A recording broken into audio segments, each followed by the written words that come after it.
सामईन कराम, आप सुन रहे हैं मलिक सफदर हयात की तफ्तीशी दास्तानों के सिलसिले में एक दिलचस्प दास्तान जिसका नाम है लंगड़ी गैरत। मुझे उम्मीद है आपको मेरी यह काविश पसंद आएगी। आपने अगर अभी तक मेरा चैनल माई वॉइस सब्सक्राइब नहीं किया तो अभी मेरे चैनल को सब्सक्राइब करके बेल नोटिफिकेशन ऑन कर लीजिए ताकि आने वाली हर नई कहानी की इत्तला बर वक्त आप तक पहुंच सके। मैं कार्य सरकार के सिलसिले में मुल्तान गया हुआ था। उन दिनों मेरी तैनाती खानेवाल में थी, ताहम ज़िला हेडक्वार्टर मुल्तान ही में था। आजकल तो खानेवाल ज़िला का दर्जा हासिल कर चुका है, मगर उस ज़माने में ये ज़िला मुल्तान में शुमार होता था। ज़िलई तकसीम के जदीद निज़ाम के तहत मुल्तान को डिवीज़न का दर्जा दे दिया गया है। उस डिवीज़न में ज़िला मुल्तान के अलावा खानेवाल, साहिवाल, पाकपतन, विहाड़ी और लोधरा के अजला शामिल हैं। ज़िला हेडक्वार्टर मुल्तान से वापसी पर मैंने बजरियाए ट्रेन सफ़र का फ़ैसला किया। वो मौसम सरमा का एक रोशन और चमकीला दिन था। नरम गरम और मेहरबान धूप हर तरफ फैली हुई थी। गालिबन वो फरवरी के इख्तितामी अय्याम थे। तारीख मुझे याद नहीं। जिस वक्त मैं खानेवाल रेलवे स्टेशन पर उतरा, दोपहर के 3 बजे थे। प्लेटफॉर्म पर मौजूद चहल पहल से मैंने अंदाज़ा लगा लिया कि अभी कुछ देर पहले ही वहां से कोई ट्रेन रवाना हुई है, यानी जिधर से मैं आया था उसी जानिब। गोया मज़कूरा ट्रेन लाहौर से आई थी और कराची की तरफ गई थी। खानेवाल के प्लेटफॉर्म को पाकिस्तान का तवील तरीन प्लेटफॉर्म होने का एजाज़ हासिल है। मैं जिस ट्रेन से उतरा था उसकी आखिरी मंजिल पिशावर थी और वो कराची से आ रही थी। मुकर्ररा ठहराव के बाद ट्रेन ने रवानगी का कसद करना था। इस दौरान में मैं प्लेटफॉर्म पर चलते हुए स्टेशन के खारजी दरवाजे के करीब पहुंच चुका था। अचानक मुझे चौंक कर रुक जाना पड़ा। पकड़ो पकड़ो, जाने ना पाए की सदाओं ने मुझे एक जानिब मुतवज्जा कर दिया। वो शायद कोई जेब कतरा था जो अपनी कामयाब कार्रवाई के बाद फरार होने की कोशिश में था और खल्के खुदा उसके ताक़ुब में थी। फिर एक ऐसा वाक़या रूनुमा हुआ कि हजूम जेब कतरे को भूलकर एक मुसाफिर की जानिब तवज्जा देने पर मजबूर हो गए। हुआ कुछ यूं कि भागता हुआ वो मुबैना जेब कतरा मज़कूरा मुसाफिर से टकरा गया था। वो मुसाफिर जेब कतरे की टक्कर खाने के बाद ज़मीन बोस हो गया।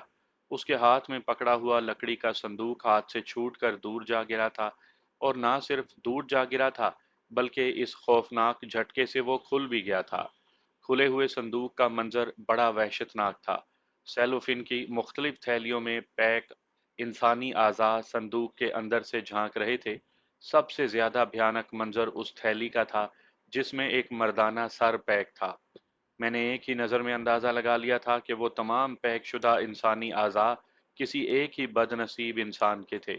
उस संदूक के मालिक मुसाफिर को वहां मौजूद लोगों ने अच्छी तरह काबू कर लिया था। जेब कतरा तो उनके हत्थे नहीं चढ़ा था, ताहम उन्होंने उससे कहीं ज्यादा अहम बंदे पर हाथ डाल रखा था। जेब कतरे की किस्मत अच्छी थी जो इस अफरा तफरी से फायदा उठाकर 9-2-11 हो गया। मैंने आगे बढ़कर सूरत हाल को संभाल लिया। अगरचा उस वक्त मैं सादा लिबास में था, ताहम रेलवे स्टेशन का बेशतर अमला मुझे जानता था। इस दौरान मैं स्टेशन पर मौजूद एक कांस्टेबल भी पहुंच गया, जिसने मेरे हुक्म पर खतरनाक संदूक के मालिक को हिरासत में ले लिया। पूरे रेलवे स्टेशन पर सरासीमगी फैल गई थी। रेलवे स्टेशन चूंकि मेरे थाने की हदूद में आता था, इसलिए स्टेशन मास्टर से मेरी याद अल्लाह थी। इस वाक़े की इत्तला पाते ही स्टेशन मास्टर भी मौके पर पहुंच गया।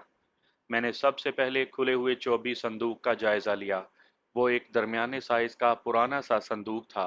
एक बात मैंने खास तौर पर नोट की, और वो ये कि संदूक की कुंडी में ताला मौजूद था, यानी संदूक अमूमन जिस तरफ से खोला जाता है उधर से नहीं खुला था, बल्कि पुश्त की जानिब से खुल गया था। मैंने बगौर देखा तो मालूम हुआ कि संदूक के पिछले कब्जे खुल गए थे, यानी टूट कर संदूक से अलग हो गए थे। और ये सब कुछ शदीद झटके के बाद प्लेटफॉर्म के संगी फर्श से संदूक के टकराने के बायस हुआ था। कुछ तो संदूक के कब्जे कमज़ोर होंगे और कुछ टकराव की शिद्दत ज़्यादा थी। वैसे संदूक की ज़ाहरी हालत भी यही कहानी सुना रही थी कि वो खासी तवील उम्र का हामिल था। मैंने एक रेलवे के कुली को भेजकर अपने थाने से मजीद 2 कांस्टेबल बुला लिए।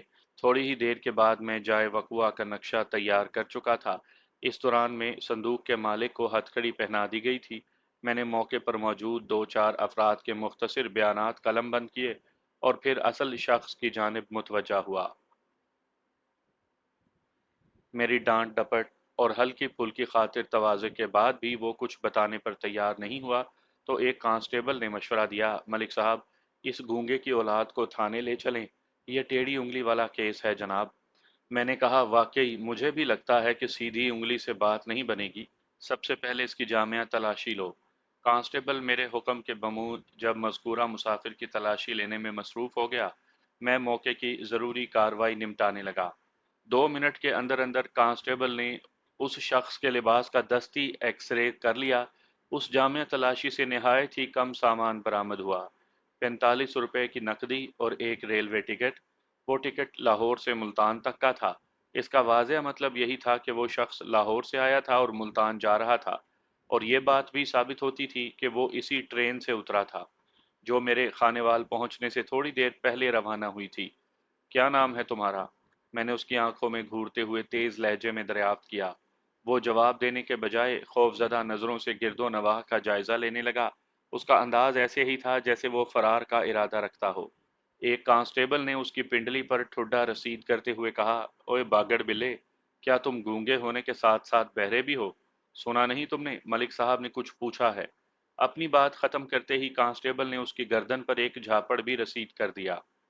जेर हरासत शख्स की हालत ना पाए रफ्तन ना जाए मानदन जैसी हो रही थी। जब उसे यकीन हो गया कि हम उसकी जान छोड़ने का इरादा रखते हैं और ना ही वो फरार हो सकता है, तो लुकनत ज़दा अंदाज में बोला, मेरा नाम खुदा बख्श लंगा है। खुदा बख्श लंगा। मैंने उसकी जेब से बरामद होने वाले टिकट पर निगाह डालते हुए सवाल किया, लाहौर के रहने वाले हो या मुल्तान के? वो एक मर्तबा फिर खामोश हो गया। मैंने हतमी लहजे में कहा, कांस्टेबल का अंदाज़ा बिल्कुल दुरुस्त है खुदा बख्श लूंगा, तुम थाने जाकर ही जबान खोलोगे। खुदा बख्श ने सरासीमा नज़र से मुझे और कांस्टेबल्स को बारी बारी देखा और बोला, मैं लाहौर का रहने वाला हूँ, ना ही मुल्तान का। फिर क्या तुम जापान के रहने वाले हो? कांस्टेबल ने उससे चुभते हुए लहजे में सवाल किया, या इंग्लिस्तान के? मैंने कहा, खुदा बख्श, तुम्हारे पास से जो टिकट बरामद हुआ है उसके मुताबिक तुम लाहौर से मुल्तान तक सफ़र करने वाले थे, फिर खानेवाल के रेलवे स्टेशन पर क्यों उतर गए? मैं खानेवाल ही का रहने वाला हूँ, खुदा बख्श ने थूक निगलते हुए कहा। मैंने पूछा, खानेवाल में कहाँ रहते हो? मैं खानेवाल शहर में नहीं रहता। फिर? वो बोला, मैं कबीरवाला में रहता हूँ।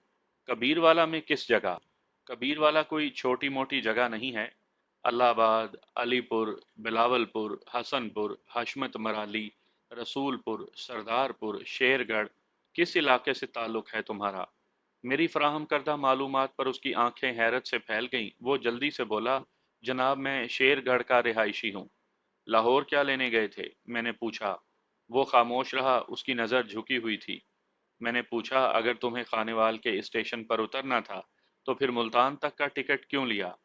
मुझे तो मुल्तान ही जाना था, लेकिन। वो जुमला अधूरा छोड़कर खौफजदा नज़रों से खुले हुए 24 संदूक को घूरने लगा। जब तुम्हें मुल्तान जाना था तो फिर खानेवाल क्यों उतरे? और इस संदूक में किसकी टुकड़े टुकड़े लाश है? तुमने इसको कत्ल क्यों किया और इसकी लाश को संदूक में बंद करके कहाँ ले जाने का इरादा रखते थे? मेरे पे दर पे सवालात से वो बौखला गया। हड़बड़ाते हुए बोला, मैं नहीं जानता ये कौन है और इसे किसने कत्ल किया है। मुझे इसके बारे में कुछ मालूम नहीं।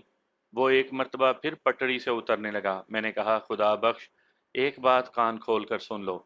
अगर तुमने मुझे चक्कर देने की कोशिश की तो मैं तुम्हारी टांगों पर इतने बेद बरसाऊंगा कि तुम खुदा बख्श लंगा से खुदा बख्श लंगा, यानी लंगड़ा बन जाओगे। सीधी तरह शराफत से सब कुछ बता दो। तुमने किस शख्स को कत्ल करके संदूक में डाल रखा है? मैंने किसी को कत्ल नहीं किया जनाब। मैं नहीं जानता ये किस शख्स की लाश के टुकड़े हैं, और ना ही मुझे मालूम है कि इसे किस बदबख्त ने मौत के घाट उतारा है। मैं भी इस बदनसीब के बारे में इतना ही जानता हूँ जितना आप जानते हैं। मैंने कहा, अब तो तुम फिर ये भी कहोगे कि इस 24 संदूक से भी तुम्हारा कोई ताल्लुक नहीं। वाकई आपने ठीक कहा, इस संदूक से मेरा कोई ताल्लुक नहीं। खुदा बख्श ने तायदी अंदाज में कहा। बहुत खूब, मैंने कहा, इस संदूक से तुम्हारा कोई ताल्लुक नहीं जिसे तुम ट्रेन से लेकर नीचे उतरे थे और बाहिफाजत स्टेशन की इमारत से बाहर निकलने वाले थे कि इत्तफाक से एक जेब कतरे की टक्कर से यह संदूक तुम्हारे हाथ से निकलकर दूर जा गिरा। اور اپنی کمزوری کے باعث کھل گیا۔ ہے نا دلچسپ بات خدا بخش، وہ گڑ گڑایا، میں بڑی سے بڑی قسم کھانے کو تیار ہوں کہ اس صندوق سے میرا کوئی تعلق نہیں۔ اگر اس صندوق سے تمہارا کوئی تعلق نہیں تو پھر اس باپ کو ساتھ ساتھ کیوں لیے پھرتے ہو؟ میں نے خونخوار لہجے میں دریافت کیا۔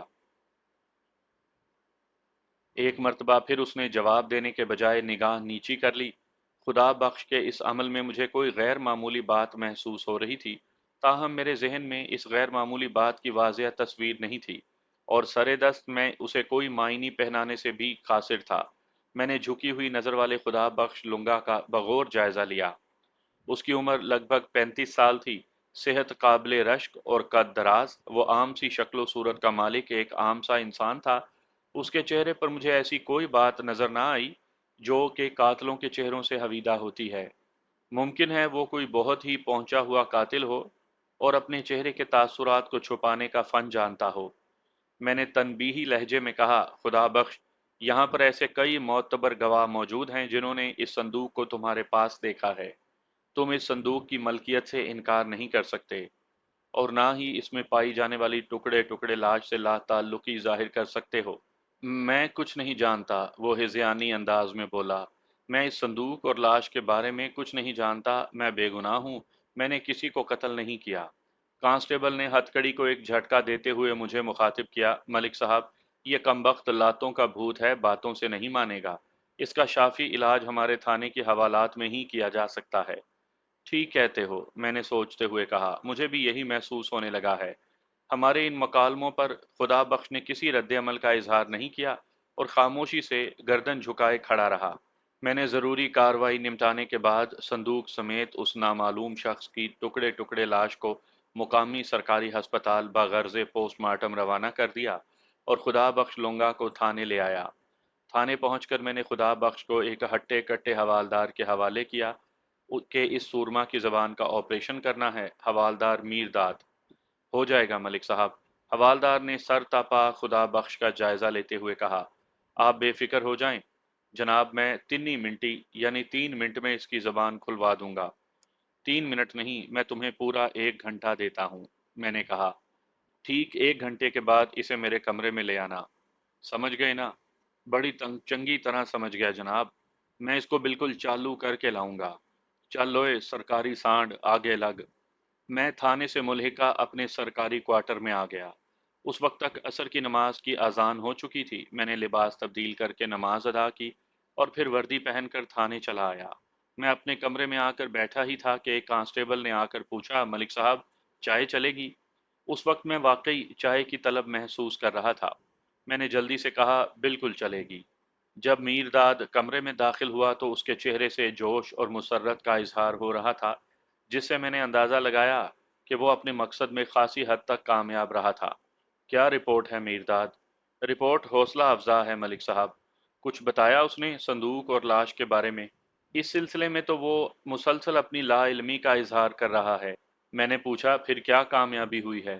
جناب، یہ کوئی اور ہی سلسلہ ہے، حوالدار نے بتایا۔ خدا بخش کا اصرار ہے کہ وہ پوری تفصیل آپ ہی کو بتائے گا۔ مجھے صرف اتنا بتایا ہے کہ وہ ایک عادی اور پیشہ ور چور ہے۔ میرے ذہن میں مختلف سوالات سر اٹھانے لگے۔ میں نے پوچھا، کیا خدا بخش نے بآسانی تعاون کیا تھا یا تمہیں؟ میں نے دانستہ جملہ ادھورا چھوڑ دیا۔ میر داد نے میرے سوال کے جواب میں بتایا، ملک صاحب، کوئی بھی ملزم خالی پیٹ کچھ بکنے کے لیے تیار نہیں ہوتا، پھر ہمیں خود بھی ان کی خاطرداری کا خیال ہوتا ہے۔ بس جناب، ایک دو خاص ڈشیں کھا کر ہی خدا بخش کا پیٹ بھر گیا تھا اور وہ تعاون کرنے پر آمادہ نظر آنے لگا تھا۔ باقی تفصیل اب آپ ہی اس سے پوچھ لیں۔ مجھے تو لگتا ہے کہ وہ کوئی نہایت ہی اہم انکشاف کرنے والا ہے۔ ٹھیک ہے، اسے میرے پاس لے آؤ۔ تھوڑی دیر کے بعد خدا بخش میرے سامنے دست بستہ کھڑا تھا۔ میں نے حوالدار کو وہاں سے رخصت کر دیا کیونکہ میں اپنے تئیں فیصلہ کر چکا تھا کہ میں تنہائی میں خدا بخش سے پوچھ تاچھ کروں گا۔ حوالدار کمرے سے چلا گیا تو میں نے خدا بخش سے کہا، بیٹھ جاؤ۔ اس کے ساتھ ہی میں نے اپنی میز کے سامنے بچھی کرسیوں میں سے ایک کی جانب اشارہ بھی کر دیا۔ وہ بے یقینی سے مجھے دیکھتا ہوا پھیل کر کرسی پر بیٹھ گیا۔ میرے لہجے میں پوشیدہ نرمی نے اسے شدید الجھن میں مبتلا کر دیا تھا۔ اسی دوران کانسٹیبل بھی چائے لے کر آ گیا۔ چائے کے برتنوں کی ٹرے میز پر رکھ کر کانسٹیبل جانے لگا تو میں نے اسے مخاطب کیا، जब तक मैं खुदा बख्श से पूछ कुछ कर रहा हूँ कोई मेरे कमरे में ना आए। Okay sir. कांस्टेबल के जाने के बाद मैं चायदानी से दोनों कपों में चाय उंडेलने लगा क्योंकि मैंने उससे 2 कप मंगवाए थे। खुदा बख्श, मेरे सामने चोरों, बदमाशों और कातिलों को बैठने की इजाज़त नहीं होती, लेकिन मैंने तुम्हें कुर्सी पर बिठा लिया है। जानते हो इसकी वजह क्या है? वो बोला, मेरे लिए ये हैरत अंगेज है। लो चाय पियो, फिर बात करते हैं। इसके साथ ही मैंने खुदा बख्श के चेहरे पर निगाह गाड़ दी। उसके चेहरे पर हैरत, परेशानी और पशेमानी के मिले जुले तासुरात खैमाजन थे। मैंने कहा, मुझे हवालदार मीरदाद ने बताया है कि तुम मुझे कोई ख़ास बात बताने वाले हो। मैंने दानिस्ता अपने लहजे को नरम रखा था ताकि वो मेरे इस रवैये से हौसला पाकर ज़्यादा से ज़्यादा ताउन पर आमादा हो और मेरा काम आसान हो जाए। मेरी सवालिया नज़रों की ताब ना लाते हुए खुदा बख्श ने निगाह झुका ली और जज्बाती लहजे में बोला, मेरी समझ में नहीं आ रहा कि क्या नहीं आ रही तुम्हारी समझ में? मैंने हमदर्दाना लहजे में इस्तफसार किया। वो निगाह उठाते हुए बोला, हवालदार साहब का रवैया मेरे साथ खासा जालिमाना था। जालिमाना पर उसने खसूसी जोर दिया था, मगर आपका सलूक उसके बरखिलाफ है। यही बात मेरी समझ में नहीं आ रही जनाब। मैंने कहा, खुदा बख्श, मेरे इस मुशफ़िकाना रवैये की एक ख़ास वजह है। मुझे हवालदार ने बताया है कि तुम ताउन के लिए आमादा हो। मेरा ये सलूक तुम्हारी आमादगी का इनाम है, लेकिन अगर तुमने मेरे सवालात के जवाब में कोई गड़बड़ की, तो फिर तुम मुझे एक सख्त गिर थानेदार पाओगे। एक ऐसा थानेदार जो अपने सवाल के दुरुस्त जवाब के लिए तुम्हारी चमड़ी भी उधेड़ सकता है। मैं वादा करता हूँ जनाब कि मैं आपके सामने झूठ नहीं बोलूँगा, मगर मैं हल्फिया और कसमिया कहता हूँ कि ना तो उस संदूक से मेरा कोई ताल्लुक है और ना ही मैंने किसी को कत्ल किया है, हालांकि वो संदूक तुम्हारे कब्जे में था। ये बड़ी पेचीदा कहानी है जनाब। मैं तुम्हारी पेचीदा कहानी सुनने के लिए तैयार हूँ। मैं ज़रूर आपको सारी तफसीलात से आगाह करूँगा और साबित कर दूँगा कि मैं इस मामले में बेगुनाह हूँ। इसका फ़ैसला तो मैं खुद करूँगा, मगर तुम्हारी कहानी सुनने के बाद बस एक बात ज़हन में रखना, मेरी तरफ से ये आखिरी मेहरबान रवैया होगा।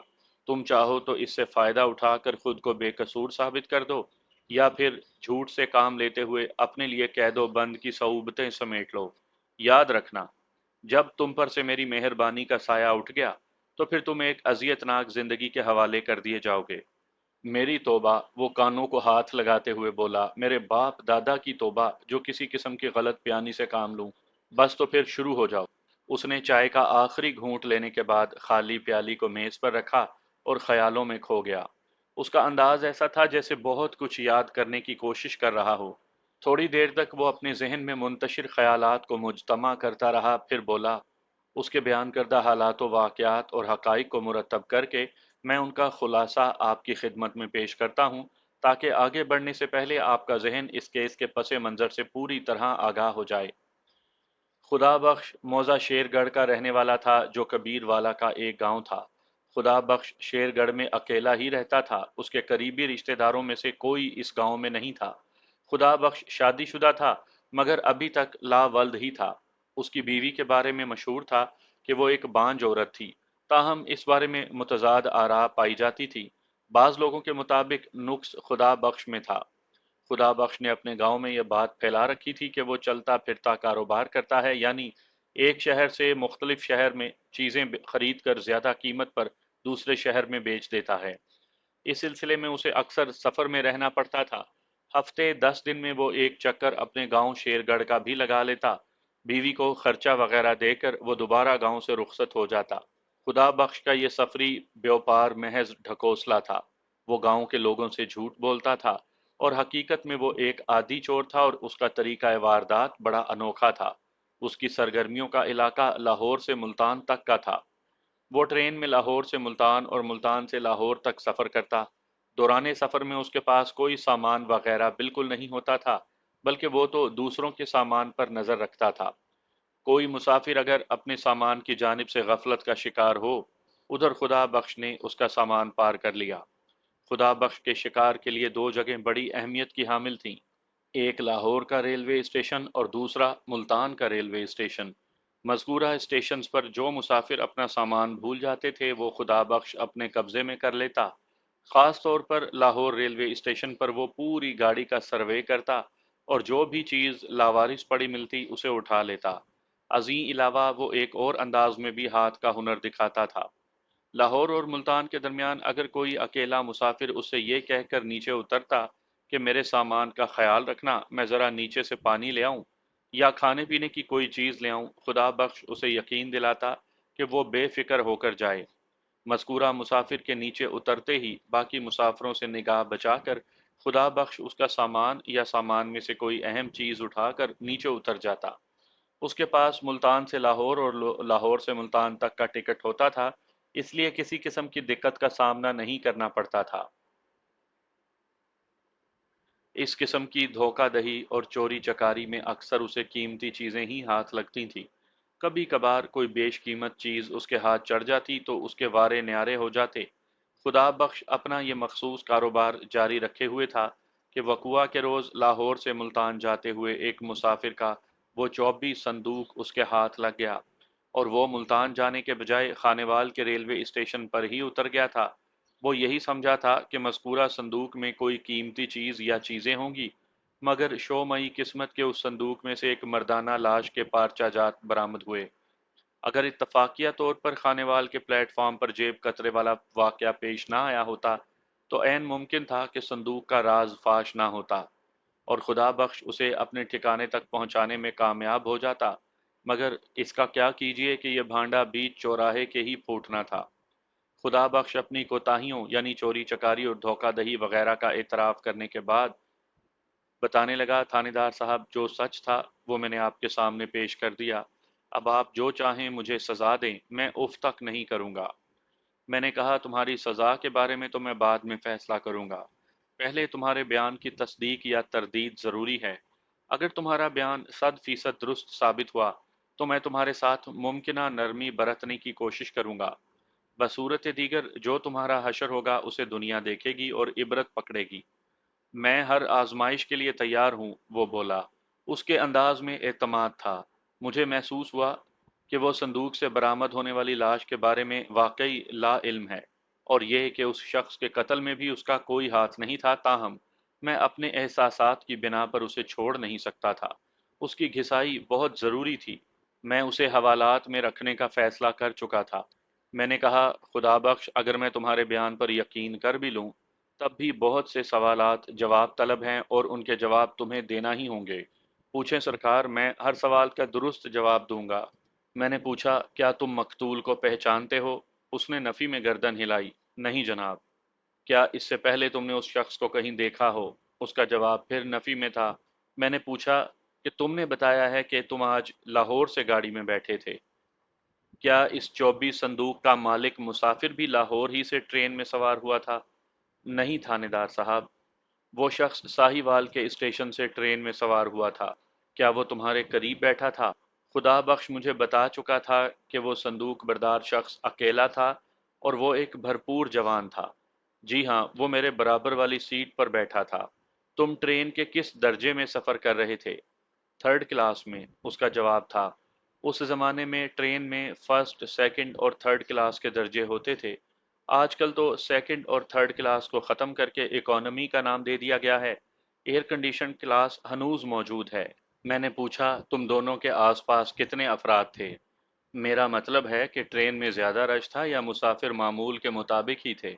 وہ بولا آج رش خلاف معمول بہت کم تھا۔ میں تو آئے دن ٹرین میں سفر کرتا ہوں۔ ہم دونوں کے علاوہ صرف ایک شخص سامنے والی سیٹ پر تھا، یعنی ہمارے کمپارٹمنٹ والے حصے میں۔ میں نے سوال کیا کیا تم دونوں کے درمیان کسی بھی قسم کی گفتگو ہوئی تھی؟ بہت کم۔ پھر میں نے پوچھا اس جوان شخص کا حلیہ بیان کرو۔ خدا بخش نے مذکورہ شخص کا حلیہ بڑی تفصیل کے ساتھ مجھے نوٹ کروا دیا۔ جب اس کی بات ختم ہوئی تو میں نے پوچھا تمہارے درمیان جتنی بھی اور جس بھی قسم کی بات چیت ہوئی تھی اس کے بارے میں بتاؤ۔ بس ہم نے ایک دوسرے سے اتنا ہی پوچھا تھا کہ کہاں جا رہے ہیں۔ خدا بخش نے بتایا کہ میں نے خود ہی گفتگو کا آغاز کیا تھا اور اسے بتایا تھا کہ میں ملتان جا رہا ہوں۔ جواباً اس نے بتایا کہ وہ روہڑی جانے کا ارادہ رکھتا تھا۔ کیا تم نے اس کا نام پوچھا تھا؟ میں نے سوال کیا۔ جی ہاں، پوچھا تھا اور اسے اپنا نام بھی بتایا تھا، یعنی غلط نام اللہ دیتا۔ اور اس نے اپنا نام کیا بتایا تھا؟ लियाकत अली: क्या तुम्हारे ख्याल में उसने अपना नाम दुरुस्त बताया होगा? वो बोला, मैं इस सिलसिले में कुछ नहीं कह सकता। फिर मैंने पूछा, मुबैना लियाकत अली के पास 24 संदूक के अलावा भी कोई सामान था? वो सोचने के बाद बोला, मेरा ख्याल है उसके पास संदूक के अलावा एक हैंड बैग भी था। लियाकत अली ने तुम्हें बताया था कि वो रोड़ी जाने का इरादा रखता था, मगर रोड़ी तो बहुत बाद में आने वाला था। तुम खानेवाल के स्टेशन पर उतर गए। लियाकत अली के साथ तुमने क्या किया था? जनाब, मैंने कुछ नहीं किया। फिर उसका संदूक हासिल करने यानी चुराने में तुम कैसे कामयाब हुए? जनाब, मुझे कोई मेहनत नहीं करनी पड़ी, बल्कि लियाकत अली ने खुद मुझे मौका फराहम किया था। क्या मतलब है तुम्हारा? खुदा बख्श ने बताया, मैंने बताया है ना कि हमारे वाले हिस्से में सिर्फ हम दोनों के अलावा एक मुसाफिर और था। वो भी हड़प्पा के रेलवे स्टेशन पर उतर गया था। फिर हम दोनों अकेले रह गए थे। इस दौरान में हमारे दरमियान निहायत ही मुख्तसिर बातचीत होती रही। लियाकत अली जब साहिवाल से ट्रेन में सवार हुआ था तो उसने 24 संदूक को नशिस्त के नीचे घुसा कर रख दिया था। इस सिलसिले में भी मैंने भी उसकी मदद की थी। दौरान गुफ्तगू लियाकत की ज़बानी पता चला कि वो रोड़ी किसी शादी में शिरकत की गर्ज से जा रहा है। मैंने बातों ही बातों में मालूम कर लिया कि लकड़ी के इस संदूक में कीमती कपड़े और दीगर बेशकीमत सामान था। अगरचा उसने मुझसे ज्यादा बातचीत नहीं की थी, ताहम मैंने अपने मतलब की बातें उसे उगलवा ली थी। उसने मजीद बताया कि मेरा ये तरीका कार है कि मैं दौरान सफ़र जिस शख्स के सामान को उड़ाने का इरादा कर लेता हूँ, उससे हल्की फुल्की गुफ्तगू शुरू कर देता हूँ। मेरी कोशिश ये होती है कि मैं उस शख्स पर अपना अच्छा तासुर कायम करूं। इससे मुझे फ़ायदा ये होता है कि मज़कूरा शिकार मेरी तरफ से बेफ़िक्र और मुतमईन हो जाता है और मुझे अपना काम करने में आसानी होती है। मैंने कुछ बोलने का इरादा किया ही था कि उसने मेरा मकसद भांप लिया और जल्दी से बोला, आप भी सोच रहे होंगे कि मैं खामखा इस तफसील में पड़ गया हूँ, लेकिन जनाब आप यकीन जानें, ये सब कुछ आपको बताना ज़रूरी है। मैं खामोशी से उसे देखने लगा। वो मज़ीद बताने लगा कि मैं इसी कोशिश में था कि मुझे कोई मौका मिले। मैंने एक बात ख़ास तौर पर नोट की थी कि जब से लियाकत ट्रेन में सवार हुआ था, वो अपनी सीट पर ही जमा बैठा था। हालांकि साहिवाल से रवानगी के बाद ट्रेन हड़प्पा और चीचावतनी के स्टेशनों पर थोड़ी थोड़ी देर के लिए रुकी थी, मगर उसने नीचे उतरने की कोशिश नहीं की थी। फिर मेरी मुराद बर आई। चीचावतनी के बाद मियाँ चन्नू का स्टेशन आया। गाड़ी रुकने ही वाली थी कि लियाकत अली अपनी सीट से उठ खड़ा हुआ। मैंने पूछा, कहाँ जा रहे हो? वो बोला, मैं ज़रा मुंह धोने नीचे जा रहा हूँ। मैंने अपनी तसल्ली के लिए कहा, मुंह तो गाड़ी के बाथरूम में भी धोया जा सकता है। उसने बताया, गाड़ी के बाथरूम में पानी नहीं आ रहा। मुझे उसके जवाब पर हैरत हुई, क्योंकि जब से वो ट्रेन में सवार हुआ था, एक मर्तबा भी वो उठकर बाथरूम में नहीं गया था। फिर उसे कैसे मालूम था? वो बोला, ये मालूम करने के लिए बाथरूम जाना ज़रूरी नहीं भाई, ये पाकिस्तान रेलवे है, इसका तो बस अल्लाह ही हाफिज है। मैंने भी उसकी हाँ में हाँ मिलाई। दर हकीकत मुझे तो खुशी हो रही थी कि वो सीट से उठकर नीचे जाने वाला था। अगरचे मैं उसका पूरा संदूक हासिल नहीं कर सकता था, ताहम उसे खोलकर कुछ न कुछ पार करने की कोशिश ज़रूर कर सकता था। मैं छोटे मोटे ताले बासानी खोल सकता हूँ।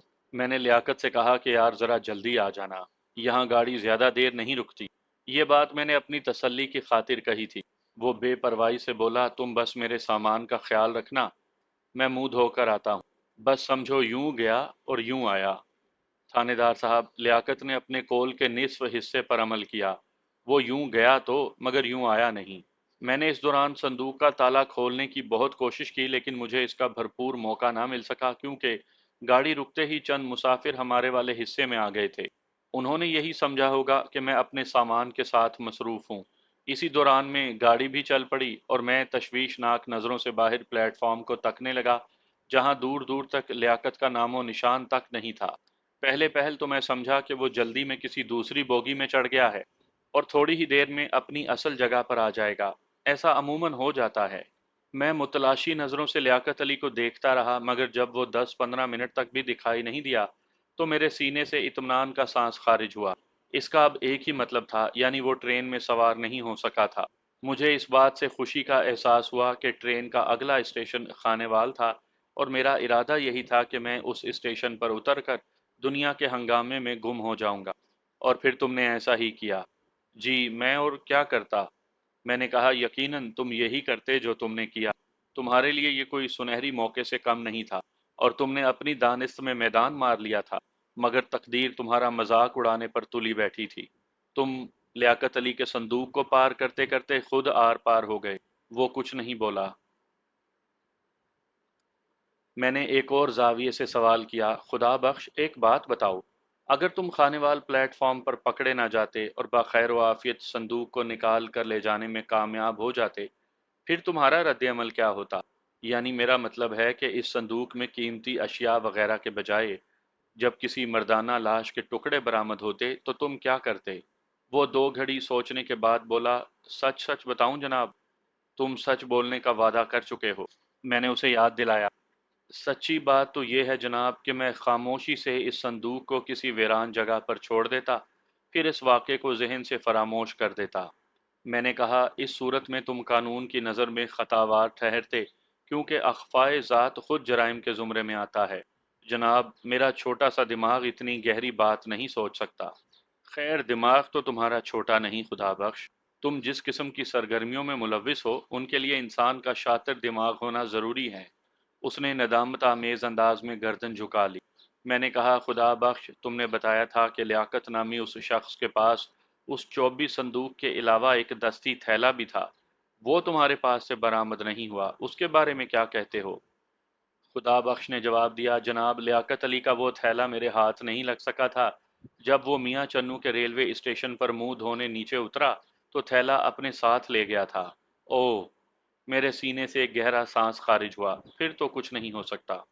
क्या नहीं हो सकता जनाब? मैं बेख्याली में वो जुमला बोल गया था। मैंने बताया, खुदा बख्श, उस थैले में यकीनन ऐसी कुछ अशिया ज़रूर हो सकती थी जिनसे लियाकत अली की शनाख्त मुमकिन हो जाती। अब तो उसका सुराग लगाना हमारे लिए बहुत मुश्किल हो गया है। ये तो आपने ठीक कहा जनाब। जिस तरह तुम लियाकत को चूना लगाने की ताक में थे ना, बिल्कुल उसी तरह वो भी मौके की तलाश में था। वो संदूक से छुटकारा हासिल करना चाहता था। अगर तुमने संदूक पर निगाह ना लगाई होती तो मुमकिन है वो संदूक खानेवाल से बहुत आगे कहीं पहुंच जाता। हाँ जनाब, ये तो होना ही था। तुम्हारा क्या ख्याल है खुदा बख्श? ये कत्ल क्या उसी लियाकत नामी शख्स ने किया होगा? लगता तो ऐसे ही है जनाब। वैसे एक बात है। इतना कहकर वो खामोश हो गया। मैंने पूछा, वो क्या बात है? वो बोला, अगर मेरा ख्याल दुरुस्त है कि कत्ल वाकई लियाकत अली ने किया है तो फिर ये मानना पड़ेगा कि वो बंदा बड़ा जीदार है, वरना एक कटी फटी लाश के साथ इत्मीनान बख्श सफर करना निहायत मुश्किल काम है। मैंने उसे कहा, एक और भी बात मुमकिन है, और वो ये कि यह भी तो हो सकता है कि लियाकत अली इस संदूक की हकीकत से वाकिफ ही ना हो। मुमकिन है उसे यह संदूक इसी तरह बंद दिया गया हो और कातिल कोई और हो। लियाकत अली को यही बताया गया हो कि इसमें शादी से मुतल्लिक कपड़े और दूसरा सामान है, और वो नादानिस्तगी में किसी जराइम पेशा शख्स का आला कार बन गया हो। मैंने तो इस पहलू से सोचा भी नहीं था। खुदा बख्श का मुंह हैरत से खुल गया। मैंने कहा, और अगर वाकई मुबैना लियाकत अली इस संदूक के अंदर बंद खौफनाक हकीकत से वाकिफ नहीं था, तो फिर वो इस संदूक की तलाश में जाने कहाँ कहाँ मारा फिर रहा होगा। मुमकिन है उसने मियाँ चन्नू रेलवे स्टेशन के स्टेशन मास्टर को भी इस वाक़े की इत्तला दी हो। मैं अपनी रो में बोल रहा था, मगर इस दौरान खुदा बख्श ने बड़ी पते की बात की। थानेदार साहब, अगर लियाकत अली ने मियाँ चन्नू के स्टेशन मास्टर से सामान के बारे में बात की होती तो फिर मैं खानेवाल के स्टेशन पर इतनी आसानी से संदूक निकालने में कामयाब नहीं हो सकता था। मैं चौंक पड़ा। ये तो तुमने बिल्कुल दुरुस्त कहा। फिर एक और बात भी है, खुदा बख्श ने कुछ सोचते हुए कहा। मैंने खानेवाल स्टेशन पर रुककर काफ़ी देर इंतज़ार भी किया था। ट्रेन के रुखसत होने के बाद ही मैंने स्टेशन की इमारत से निकलने की कोशिश की थी। अगर इस किस्म की कोई बात होती तो प्लेटफॉर्म पर खलबली मच जाती। उसकी बात सुनकर मैं चौंका। मैंने पूछा, खानेवाल के प्लेटफॉर्म पर रुकना तुम्हारे लिए सरासर खतरनाक था। तुमने ये खतरा क्यों मोल लिया? अगरचे इसमें खतरा था, वो संजीदगी से बोला, मगर मैंने बहुत एहतियात से काम लिया था। खुदा बख्श मेरी तवक्को से ज्यादा समझदार और मौका शनास साबित हो रहा था। मैंने पूछा, तुमने किस किस्म की एहतियात बरती थी? वो बोला, मैं प्लेटफॉर्म के एक वीरान गोशे की जानिब निकल गया था, जिस तरफ बत्ती गोदाम बना हुआ है। उसी तरफ एक संगी बेंच पर बैठकर मैं सूरत हाल का जायजा लेता रहा। लकड़ी के संदूक को मैंने खुद से थोड़े फासले पर रख दिया था, ताकि किसी किस्म की हंगामी सूरत में मैं अपनी हिफाजत में कोई बेहतर फैसला कर सकूं। खुदा बख्श के बयान के मुताबिक मुबैना लियाकत अली साहिवाल के स्टेशन से गाड़ी पर सवार हुआ था और मियां चन्नू के स्टेशन पर 24 संदूक को ट्रेन में छोड़कर गायब हो गया था। अगर खुदा बख्श ने झूठ नहीं बोला था और किसी भी मौके पर मुझे चकमा देने की कोशिश नहीं की थी, तो फिर इसका मतलब यही था कि लियाकत अली के संदूक में बंद टुकड़े टुकड़े लाश जिस भी बदनसीब शख्स की थी, वो साहिवाल से ताल्लुक रखता था। मैंने अपने तजर्बे की बिना पर अंदाजा लगाया था कि खुदा बख्श मुझे चक्कर नहीं दे रहा था। मैंने संदूक में मौजूद लाश को पोस्टमार्टम के लिए भिजवाने से कबल सरकारी फोटोग्राफर को बुलाकर उसकी तस्वीर बनवा ली थी, खसूसन मकतूल के सर की तस्वीर। गर्दन से कटा हुआ सर किसी रोमन मुजस्मा साज का शाहकार दिखाई देता था। एक बात तसल्ली बख्श थी कि मकतूल के चेहरे के खाल और खत बड़े वाजिया थे। इसका मतलब यह था कि उसकी तस्वीर बिल्कुल साफ आती। मैं इन्हीं ख्यालों में मगन था कि खुदा बख्श की आवाज़ ने मुझे चौंका दिया। वो पूछ रहा था, थानेदार साहब, अब मुझे इजाज़त दें। मैं उसकी जानिब मुतवज्जा हुआ और बोला, खुदा बख्श, इजाज़त वगैरह का ख्याल तो अपने दिल से निकाल दो। अब तुम हमारे मेहमान हो। जनाब, मैंने आपके साथ ताउन किया है और हर बात 16 आने ठीक ठीक बताई है। मैंने कहा, खुदा बख्श, तुम्हारा ताउन काबिल कदर है, मगर तुम्हारे बयान की तस्दीक अभी बाकी है। तुम उस वक्त तक हमारे मेहमान रहोगे जब तक मैं अपनी तसल्ली नहीं कर लेता। मैंने एक कांस्टेबल को बुलाकर खुदा बख्श को उसके हवाले किया और कहा कि इसको हवालात में रखो, और हाँ, इस बात का ख्याल रखना कि इसे कोई तकलीफ ना हो। ये वाकई फ़िलहाल हमारा सरकारी मेहमान है। हवालात में? खुदा बख्श ने कुछ कहने के लिए मुंह खोलना चाहा, मगर मैंने उसका जुमला मुकम्मल नहीं होने दिया और खुद कहा, खुदा बख्श, हवालात में तुम किसी किस्म की तकलीफ महसूस नहीं करोगे। बेफिक्र होकर जाओ और जब तक हमारा सरकारी मुसव्विर नहीं आ जाता, आराम करो। फिर मैंने कांस्टेबल को मुखातिब किया, जावेद, मेहमान के खाने पीने और ओढ़ने बिछोने का खास ख्याल रखना। आजकल वैसे भी सर्दियों का मौसम है। दूसरे रोज सरकारी मुसव्विर ने 2 घंटे की मेहनत शाका के बाद एक ऐसा खाका तैयार कर लिया जिसे देखकर खुदा बख्श ने तस्दीक की कि वो हू बहू मुबैना लियाकत अली का खाका था। खाका निगारी भी एक हैरत अंगेज फ़न है। बयान करदा मुख्तलिफ अलामात और अहवाल की मदद से किसी शख्स की बाएन तस्वीर कुशी करना वाकई हुनरमंदी है। मगर अफसोसनाक बात यह है कि हमारे मुल्क में ऐसे हुनरमंदों की कदर नहीं की जाती, वरना मगरबी ममालिक में ऐसे माहिर फ़न अफराद की दिल खोल कर पजीराई की जाती है। मुबैना लियाकत अली का खाका तैयार हो चुका था। सरकारी फोटोग्राफर ने मकतूल की तस्वीर भी तैयार करके मुझे दे दी थी। अब पोस्टमार्टम की रिपोर्ट का इंतजार था। मज़कूरा रिपोर्ट आइंदा रोज मौसूल हुई। उस रिपोर्ट के मुताबिक मकतूल को आलम बेहोशी में मौत के घाट उतारा गया था, यानी उसे कत्ल करने से पेशतर बेहोशी तारी करने वाली कोई चीज़ खिलाई या पिलाई गई थी। ये बात यकीनी थी कि मकतूल के कत्ल के बाद ही उसे पार्चों में तकसीम किया गया था। पोस्टमार्टम की रिपोर्ट में मकतूल की मौत का वक्त आधी रात के करीब बताया गया था। गोया मकतूल को कत्ल करने के बाद उसके टुकड़े करके सेलोफिन की थैलियों में पैक करने और फिर उन्हें संदूक में भरने के लिए कातिल को अच्छा खासा वक्त मिल गया था। खानेवाल के रेलवे स्टेशन पर खुदा बख्श लुंगा ने वो 24 संदूक लगभग 3 बजे दोपहर को उतारा था। साहिवाल से खानेवाल तक ट्रेन जितने वक्त में पहुंचती है, उसके पेश नज़र कहा जा सकता है कि मुबैना लियाकत अली दोपहर या बाद अज दोपहर ट्रेन में सवार हुआ था। इन तमाम हालात और अंदाजों से साबित होता था कि कातिल कोई शक्की उल कल्ब शख्स था। मैंने उसी रोज़ बाकायदा तफ्तीश का आगाज़ कर दिया। मेरे सामने इस वक्त तफ्तीश के लिए दो मैदान थे, यानी मियाँ चन्नू का रेलवे स्टेशन, मुबैना लियाकत अली जहां ट्रेन से उतरा था, और साहिवाल का रेलवे स्टेशन जहां से मुबैना लियाकत अली ट्रेन में सवार हुआ था। मैंने ज़्यादा करीबी मैदान यानी मियाँ चन्नू से काम शुरू करने का फैसला किया। इस मुहिम में एएसआई जमात अली के अलावा खुदा बख्श भी मेरे साथ थे। हम तीनों अफराद बजरिया पैसेंजर ट्रेन खानेवाल से मियाँ चन्नू पहुंचे। मियाँ चन्नू के प्लेटफॉर्म से मैंने पूछताछ शुरू की।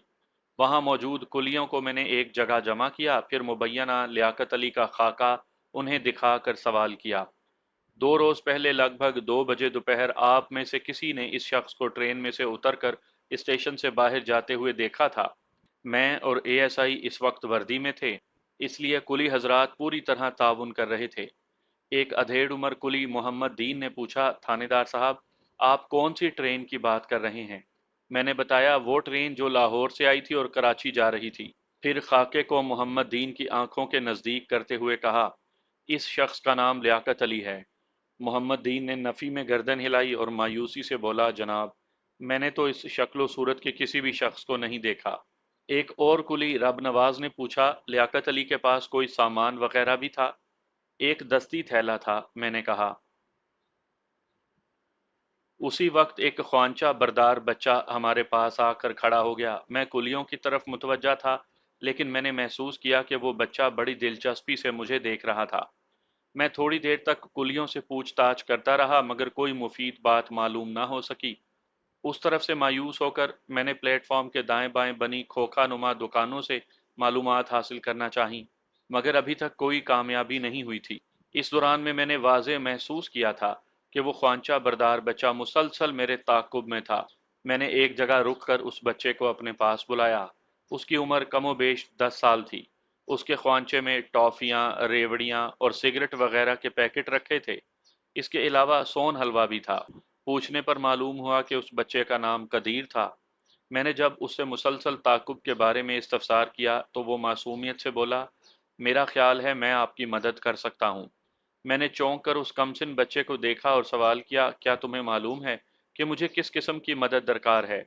वो असबात में सर हिलाते हुए बोला, आहो जी। मेरी हैरत दो चंद हो गई। मैंने कहा, फिर बताओ, तुम मेरी क्या मदद कर सकते हो?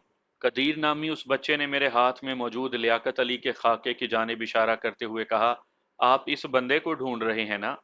हाँ हाँ, मुझे इसी की तलाश है, मैंने जल्दी से कहा। फिर पूछा, क्या तुमने इसे 2 रोज पहले यहाँ देखा था? आहो जी, देखा था, उसने बताया। मैंने पूछा, क्या तुमने उससे कोई गलबात भी की थी? मैंने नहीं, पर इस बंदे ने मुझसे बात की थी। क्या बात की थी इसने तुमसे? इसने मुझसे टॉफियां और सिगरेट खरीदे थे। मैंने कहा, इसमें ऐसी क्या खास बात है जिसकी बिना पर तुम्हारा दावा है कि तुम मेरी मदद कर सकते हो? कदीर ने जवाब दिया, जनाब, खास बात यह है कि मैं जानता हूँ वो स्टेशन से निकल कर कहाँ गया होगा। मेरे लिए कदीर का ये जुमला किसी हैरत अंगेज इंकशाफ से कम नहीं था। मैंने कहा, बताओ, वो मियाँ चन्नू के स्टेशन से निकलकर कहाँ गया था? कदीर ने बताया, उस शख्स ने पहले मुझसे टॉफियां और सिगरेट खरीदे, फिर मुझे 1 रुपया बतौर इनाम दिया और मुझसे पूछा कि यहाँ का बस अड्डा स्टेशन से कितनी दूर है। मैंने पूछा था, कौन से अड्डे जाओगे? वो खामोश हुआ तो मैंने कदीर से पूछा, क्या यहाँ एक से ज्यादा बस अड्डे हैं? आहो जी, यहाँ बसों के 2 अड्डे हैं। एक को छोटा अड्डा और दूसरे को बड़ा अड्डा कहते हैं। लियाकत ने तुमसे कौन से अड्डे का पता पूछा था? बड़े अड्डे का। क्या उसने तुम्हें यह बताया था कि वो बड़े अड्डे से किस तरफ जाना चाहता है? बड़े अड्डे तक जाने का मशवरा उसे मैंने ही दिया था, कदीर ने फखरिया अंदाज में बताया। वो क्यों दिया था? मैं आपको जरूर बताऊंगा, वो मायनी खेज अंदाज में बोला। फिर कहा, इससे पहले आप भी मुझे कोई इनाम दें। मैं उसका मतलब समझ गया था। किसी बहस में पड़ने के बजाय मैंने अपनी जेब में से 8 आने निकाल कर उसकी हथेली पर रख दिए और कहा, अब बताओ। वो बोला, सिर्फ 8 आने? मैंने कहा, ये मैं अपनी हक हलाल की कमाई में से दे रहा हूँ और अपनी खुशी से दे रहा हूँ, वरना तुम जानते हो मैं तुम्हें अपने साथ थाने ले जाकर भी ये बात तुमसे पूछ सकता हूँ, और वो भी बिला मुआवजा। उसने फौरन 8 आने अपनी जेब में डाले और कहने लगा, आपके ये 8 आने ही काफी हैं। उसने बताया कि लियाकत अली यहाँ से बूरे वाला जाना चाहता था। बूरे वाला? मैंने जेरे लब दोहराया। हाँ जी, बूरे वाला। और बूरे वाला की तरफ जाने वाली बसें बड़े अड्डे से ही चलती हैं जनाब। बूरेवाला विहाड़ी के नज़दीक पाया जाता है। उस ज़माने में बूरेवाला और विहाड़ी ज़िला मुल्तान में शुमार होते थे। अब तो विहाड़ी ज़िले का दर्जा हासिल कर चुका है। हम कदीर को स्टेशन पर ही छोड़कर इमारत से बाहर निकल आए। अगर कदीर ने किसी किस्म की गलत बयानी नहीं की थी, तो इसका मतलब था कि लियाकत अली 2 रोज़ कबल मियाँ चन्नू से बस में बैठकर सीधा बूरेवाला पहुंचा होगा। इस बात का इम्कान मौजूद था कि लियाकत अली ने कदीर से गलत बयानी की हो, मगर मुझे यकीन था कि कदीर ने मुझे जो मालूमात फराहम की थी, उनमें कोई गड़बड़ नहीं थी। बसों का बड़ा अड्डा स्टेशन से ज्यादा दूर नहीं था। स्टेशन की इमारत से बाहर आकर हम एक तांगे में बैठे और अड्डे की जानिब रवाना हो गए। तांगाबान एक उम्र रसीदा शख्स था। थोड़ी ही देर के बाद हम बसों के अड्डे पर थे। अड्डे के ठेकेदार गुलाम नबी ने हमारा पुरतपाक इस्तकबाल किया। वो मोटी तोंद वाला एक पस्ता कामत शख्स था। उसकी उम्र का अंदाजा میں نے 45 کے قریب لگایا۔ میں نے اپنا تعارف کروانے کے بعد آمد کی غرض و غایت بیان کی تو وہ مجھ سے بغل گیر ہو گیا اور پھر میرے ہمراہیوں سے مصافحہ کرنے کے بعد بولا، ملک صاحب کام تو ہوتے رہیں گے، ذرا ہمیں خدمت شدمت کا موقع تو دیں۔ میں نے کہا میں اس وقت ڈیوٹی پر ہوں، اور جب میں ڈیوٹی پر ہوتا ہوں تو پہلے ڈیوٹی سر انجام دیتا ہوں، بعد میں کوئی اور کام۔ وہ ہنسنے لگا اور بولا، جناب میں نے کب کار سرکار میں مداخلت کی بات کی ہے؟ میں تو صرف یہ کہہ رہا تھا کہ دوپہر کے کھانے کا وقت ہے، اگر آپ آج کا کھانا۔ میں نے ہاتھ اٹھا کر اسے مزید کچھ کہنے سے روک دیا اور خود کہا، اس تکلف کی ضرورت نہیں غلام نبی، بس ہمیں تھوڑی دیر یہاں رک کر واپس جانا ہے۔ چلیں ٹھیک ہے، نہ آپ کی بات نہ میری، ایسا کرتے ہیں میں ایک اچھی سی دودھ پتی آپ کو پلواتا ہوں۔ میرے کچھ کہنے سے پیشتر ہی اس نے اپنے نو عمر ملازم کو آواز دی، اوئے کاکا اللہ رکھا، جا نس کے 4 5 فرسٹ کلاس دودھ پتی بنوا لا، اور ہاں جلدی آنا ذرا۔ میرے استفسار پر ٹھیکیدار غلام نبی نے بتایا کہ میاں چنو کے بس اسٹینڈ سے مختلف علاقوں کے لیے بسیں چلتی تھی۔ ازیں علاوہ میاں چنو کے اڈے سے تلمیاں، درکھنا، سرائے سدھو، کبیر والا، فاضل شاہ اور بورے والا کی سمت میں وقفے وقفے سے بسیں آتی اور جاتی تھی، اور لاہور کی طرف بھی۔ میں نے غلام نبی سے کہا کہ میں صرف میاں چنو والے روٹ کے بارے میں ایک نہایت ہی اہم بات معلوم کرنا چاہتا ہوں۔ جی پوچھے جی۔ میں نے کہا 2 روز قبل دوپہر کے بعد ایک مسافر نے یہاں سے بورے والے تک کا سفر کیا ہے، میں اسی کے بارے میں جاننا چاہتا ہوں۔ میں نے جس مسافر کا ذکر کیا ہے اس کا نام لیاقت علی ہے، اور میں نے اپنی جیب میں سے لیاقت کا علمی خاکہ نکال کر غلام نبی کے ہاتھ میں تھما دیا۔ یہ اسی شخص کا حلیہ ہے۔ وہ بغور خاکے کا جائزہ لینے کے بعد بولا، میں نے اس شخص کو آج سے پہلے کبھی نہیں دیکھا۔ اسی دوران میں شاندار قسم کی دودھ پتی آ گئی۔ ہم سب نے اپنی اپنی پیالی سنبھال لی۔ پہلی ہی چسکی لینے کے بعد میں نے سوالیہ نظروں سے غلام نبی کو دیکھا۔ ملک صاحب، میاں چنو بورے والا روٹ پر صرف 3 بسیں چلتی ہیں۔ ایک بس تو گزشتہ 10 دن سے خراب پڑی ہے، باقی 2 میں سے ایک روانہ ہونے ہی والی ہے، اور دوسری 15 20 منٹ کے بعد یہاں پہنچنے والی ہے۔ میں موجود بس کے کنڈکٹر اور ڈرائیور کو یہاں بلا لیتا ہوں، شاید ان سے کوئی مفید بات معلوم ہو سکے۔ اس کی تجویز انتہائی معقول اور قابل عمل تھی۔ اس نے اللہ رکھا نامی نو عمر ملازم کو آواز دے کر اپنے پاس بلایا اور کہا، 29 32 یعنی 29 32 کے ڈرائیور اور کیلنڈر یعنی کنڈکٹر کو یہاں بلا کر لا۔ اللہ رکھا حلا جی کہتے ہوئے ٹھیکیدار غلام نبی کے کمرے سے باہر نکل گیا۔ تھوڑی دیر کے بعد بس کا ڈرائیور اور کنڈکٹر میرے سامنے تھے۔ غلام نبی نے انہیں میرے بارے میں مختصراً بتایا اور کہا، ملک صاحب تم دونوں سے ایک مسافر کے بارے میں کچھ پوچھنا چاہتے ہیں۔ میں نے لیاقت علی کی خاکہ نما تصویر ان دونوں کو باری باری دکھائی اور کہا، کیا تم میں سے کسی نے 2 روز پہلے اس شخص کو اپنی بس میں سفر کرتے ہوئے دیکھا تھا؟ اکرم نامی بس کنڈکٹر نے تھوڑی دیر خاکے کا معائنہ کیا اور نفی میں گردن ہلاتے ہوئے بولا، مجھے تو یہ چہرہ دیکھا ہوا نہیں لگتا جناب۔ میں نے غیر ارادی طور پر اس سے ایک اہم سوال کیا، یہ مسافر کتنے بجے بس پر سوار ہوا تھا؟ میں پہلے بتا چکا تھا کہ لیاقت دوپہر کے بعد بس میں بیٹھا تھا، لیکن شاید انہوں نے میری بات پر غور نہیں کیا تھا۔ میں نے لیاقت کے بس میں سوار ہونے کا وقت دہرایا تو بشیر احمد نے 2 ٹوک الفاظ میں کہا، جناب ہماری بس تو اس وقت میاں چنو اور بورے والا کے درمیان تھی، اس کا مطلب یہی ہے کہ یہ بندہ ہماری بس میں سوار نہیں ہوا تھا۔ ڈرائیور بشیر احمد کی بات میں وزن تھا۔ ٹھیکیدار غلام نبی نے بشیر احمد سے پوچھا، بشیرے، 34 کتنے بجے تک اڈے میں پہنچ جائے گی؟ اس نے انگلیوں پر حساب لگاتے ہوئے بتایا، بس جی ہمارے نکلنے کے 15 20 منٹ کے بعد آ ہی جائے گی۔ تمہارے نکلنے کا وقت تو ہو گیا ہے، غلام نبی نے کہا۔ بس جناب بس اسٹارٹ ہے، ہم نکلنے ہی والے ہیں۔ پھر کنڈکٹر کی جانب دیکھتے ہوئے بولا، چل اوے اکرم ہن ٹائم نہیں۔ ان کے جانے کے بعد غلام نبی نے کہا، ملک صاحب دوسری بس یہاں پہنچنے ہی والی ہے، پھر پتہ چل جائے گا ہر بات کا۔ ویسے جناب خیریت تو ہے نا، کوئی گڑبڑ والی بات تو نہیں نا؟ بات تو گڑبڑ والی ہی ہے غلام نبی۔ کیا اس بندے کو کوئی حادثہ وادثہ پیش آ گیا ہے؟ شاید ایسا ہو گیا ہو، میں نے مبہم لہجے میں کہا۔ آپ مجھ سے کچھ چھپا رہے ہیں ملک صاحب۔ خیر میں اصرار نہیں کروں گا، آپ اپنے معاملات کو زیادہ بہتر سمجھتے ہیں۔ یہ تم نے عقل مندی کی بات کی ہے غلام نبی۔ کیا روزانہ اسی وقت 34 64 نمبر کی بس یعنی 34 64 نمبر کی بس یہاں پہنچتی ہے؟ غلام نبی نے جواب دیا، جناب تھوڑی بہت دیر سویر تو ہو ہی جاتی ہے، مگر لگ بھگ اسی وقت وہ بس میاں چنو کے اڈے پر پہنچتی ہے۔ और यहाँ उसका क़याम कितनी देर का होता है? तकरीबन 1 घंटा जनाब। जब बस भर जाती है तो फिर हम उसे 1 मिनट भी अड्डे में नहीं रुकने देते। हम हल्की फुल्की बातों से वक्त गुजार रहे थे कि थोड़ी देर के बाद नौउमर मुलाजिम ने आकर इतला दी कि हमारी मतलूबा बस अड्डे में दाखिल हो चुकी है। लो जी मलिक साहब, गल बन गई। फिर वो मुलाजिम लड़के को मुखातिब हुआ, जा अल्लाह रखा, उस बस के ड्राइवर और कैलेंडर को अपने साथ मेरे पास लेकर आ जा। 5 मिनट के बाद ड्राइवर फतेह मोहम्मद और कंडक्टर अली नवाज हमारे सामने थे। उनके साथ भी वही अमल दोहराया गया, जिसके निहायत ही मस्बत नताइज बरामद हुए। बस नंबर 3464 के कंडक्टर और ड्राइवर दोनों ने लियाकत अली के खाके को देखते ही पहचान लिया था। ड्राइवर फतेह मोहम्मद ने कंडक्टर को मुखातिब करते हुए कहा, अली नवाज, ये तो वही बंदा है जिसका उस रोज एक मुसाफिर से झगड़ा हुआ था, तुम्हें याद है ना? और मजबूरन हमें बस रोकना पड़ी थी। मुझे चंगी तरह याद है उस्ताद जी, अली नवाज ने ताईदी लहजे में कहा। मैंने ड्राइवर से पूछा, लियाकत अली का दूसरे मुसाफिर से किस बात पर झगड़ा हुआ था? कौन लियाकत अली जी? उसने उल्टा मुझसे सवाल किया।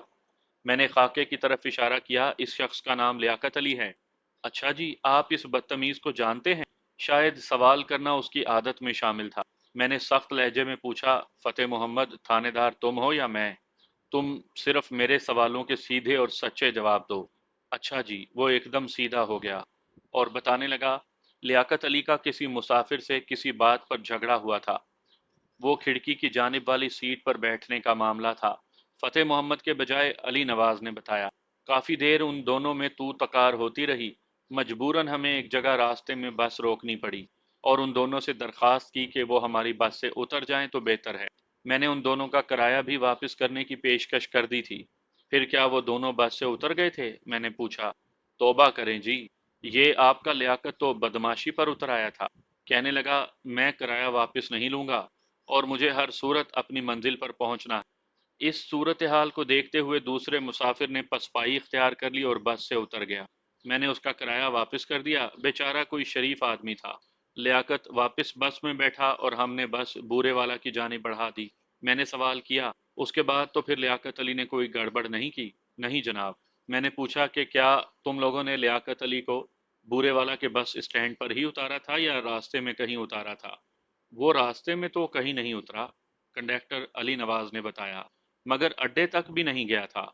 जनाब, ये लियाकत अली नामी शख्स बूरे वाला की हदूद शुरू होते ही एक चौराहे पर बस से उतर गया था।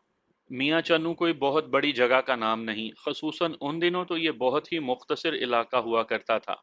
गुलाम नबी ने बातों के दरमियान मुझे बताया था कि वो कमोबेश मियाँ चन्नू के तमाम बासियों से बखूबी वाकिफ है।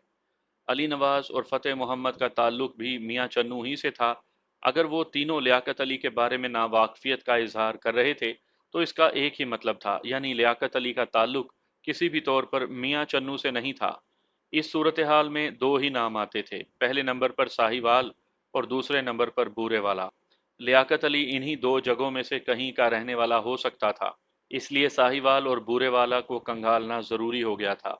मैं गुलाम नबी ठेकेदार का शुक्रिया अदा करके बस स्टैंड से बाहर निकल आया। वापसी के रास्ते में एएसआई जमात अली ने पूछा, मलिक साहब, मामला सुलझने के बजाय मजीद उलझ गया है, अब क्या इरादा है? इरादा तो मेरा हमेशा नेक ही रहता है जमात अली, और जहां तक मामले का ताल्लुक है वो मेरे ख्याल में पहले से बेहतर हो गया है। कम अज कम अब मेरे सामने लाइन ऑफ एक्शन तो वाजिया हो गई है।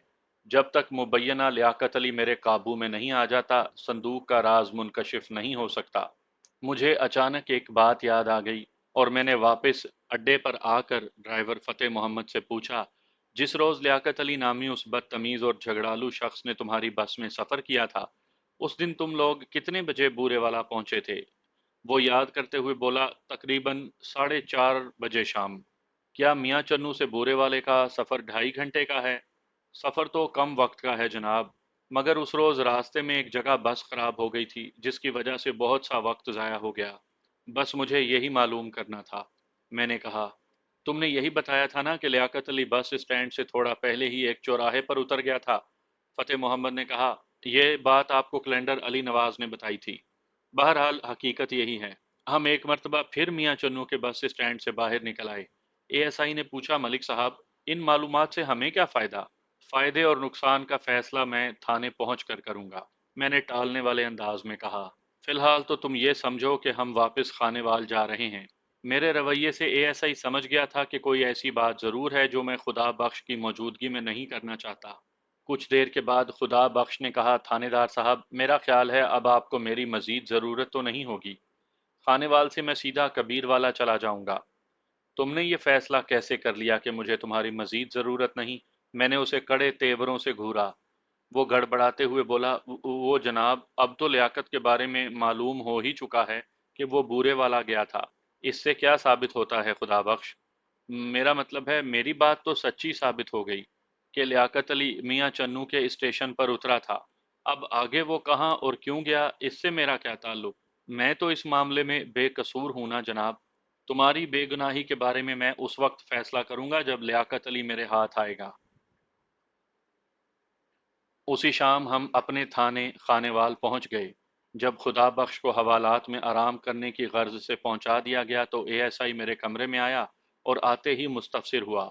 मलिक साहब, मैंने महसूस किया है कि आप अपने दिल में एक लाया अमल तैयार कर चुके हैं। मैंने कहा, तुमने बिल्कुल सही महसूस किया है। मुझे भी इस बारे में कुछ बताएंगे? ज़रूर बताऊंगा, क्योंकि तुम भी इसी से मुतल्लिक हो। वो हमतन गोश हो गया। मैंने एएसआई को अपनी प्लानिंग के बारे में बताना शुरू किया। जमात अली, तुम कल सुबह 2 सिपाहियों के साथ बूरेवाला जाओगे। मैं तुम्हें बूरेवाला के थाना इंचार्ज के नाम एक खसूसी रुक्का भी लिख कर दूंगा। तुम्हें वहाँ जिस किस्म की भी मदद की ज़रूरत होगी वो तुम्हें मज़कूरा थानेदार देगा। तुम्हें वहाँ लियाकत अली के बारे में मुकम्मल मालूमात हासिल करना होंगी, चाहे इस काम में एक से ज़्यादा दिन लग जाएं। इस दौरान में तुम बूरेवाला के थाना इंचार्ज के मेहमान रहोगे। मैं रुके में इस बात की वजाहत कर दूंगा। मैंने लियाकत अली का जो कलमी खाका बनवाया है, कल उसकी मजीद कापियां तैयार करवाऊंगा। एक कापी तुम अपने साथ लेकर जाओगे। याद रखो, इस काम में तुम्हें बहुत ज़्यादा मोहतात रहने की ज़रूरत होगी। मैं हर किस्म की एहतियात को मलहूज़ खातिर रखूंगा जनाब। एक और बात का ख्याल रखना, थाने में किसी को मालूम ना हो कि तुम कल कहाँ और किस मकसद से जा रहे हो। ये बहुत ज़रूरी है। मैंने कहा, तुम्हारे साथ जवाद और वकार जाएंगे और मैं उन्हें हर बात पूरी तफसील से समझा दूंगा। तुम इसकी फिक्र ना करना। मैंने मजीद कहा, मैं कल साहिवाल जाऊंगा, मगर उससे पहले मुझे एसपी इलाका को रिपोर्ट करना है। साहिवाल जाने का फैसला एसपी साहब से मिलने के बाद ही होगा। आपकी अदम मौजूदगी में थाने का इंतजाम इंसराम कौन संभालेगा? जमात अली ने पूछा। सब इंस्पेक्टर जमशेद राना खासा होनहार पुलिस ऑफिसर है। मैं उसे तमाम अमूर समझा दूंगा। मुझे यकीन है कि वो तमाम मामलात संभाल लेगा। वैसे ये ज़रूरी नहीं कि मैं कल ही चला जाऊं, और अगर गया भी तो शाम तक वापस आ जाऊंगा। देखो एसपी साहब क्या मशवरा देते हैं। उस रात हम काफ़ी देर तक नामालूम मकतूल और गुमशुदा कातिल के बारे में तबादला ख्यालात करते रहे। फिर मैं आराम करने की गर्ज से अपने सरकारी क्वार्टर में चला आया। दूसरे रोज़ 9:30 बजे मैंने एएसआई को बूरे वाला रवाना कर दिया। इत्तफाक से गुज़िश्ता रात सरकारी मुसव्विर थाने आ गया था और मैंने लगे हाथ रात ही में लियाकत अली के स्केच की एक कापी हंगामी तौर पर बनवा ली थी, जो एएसआई अपने साथ बूरे वाला ले गया था। मैंने कहानी के शुरू में बताया है कि यह वाक़या माह फरवरी के आखिरी अय्याम में पेश आया था।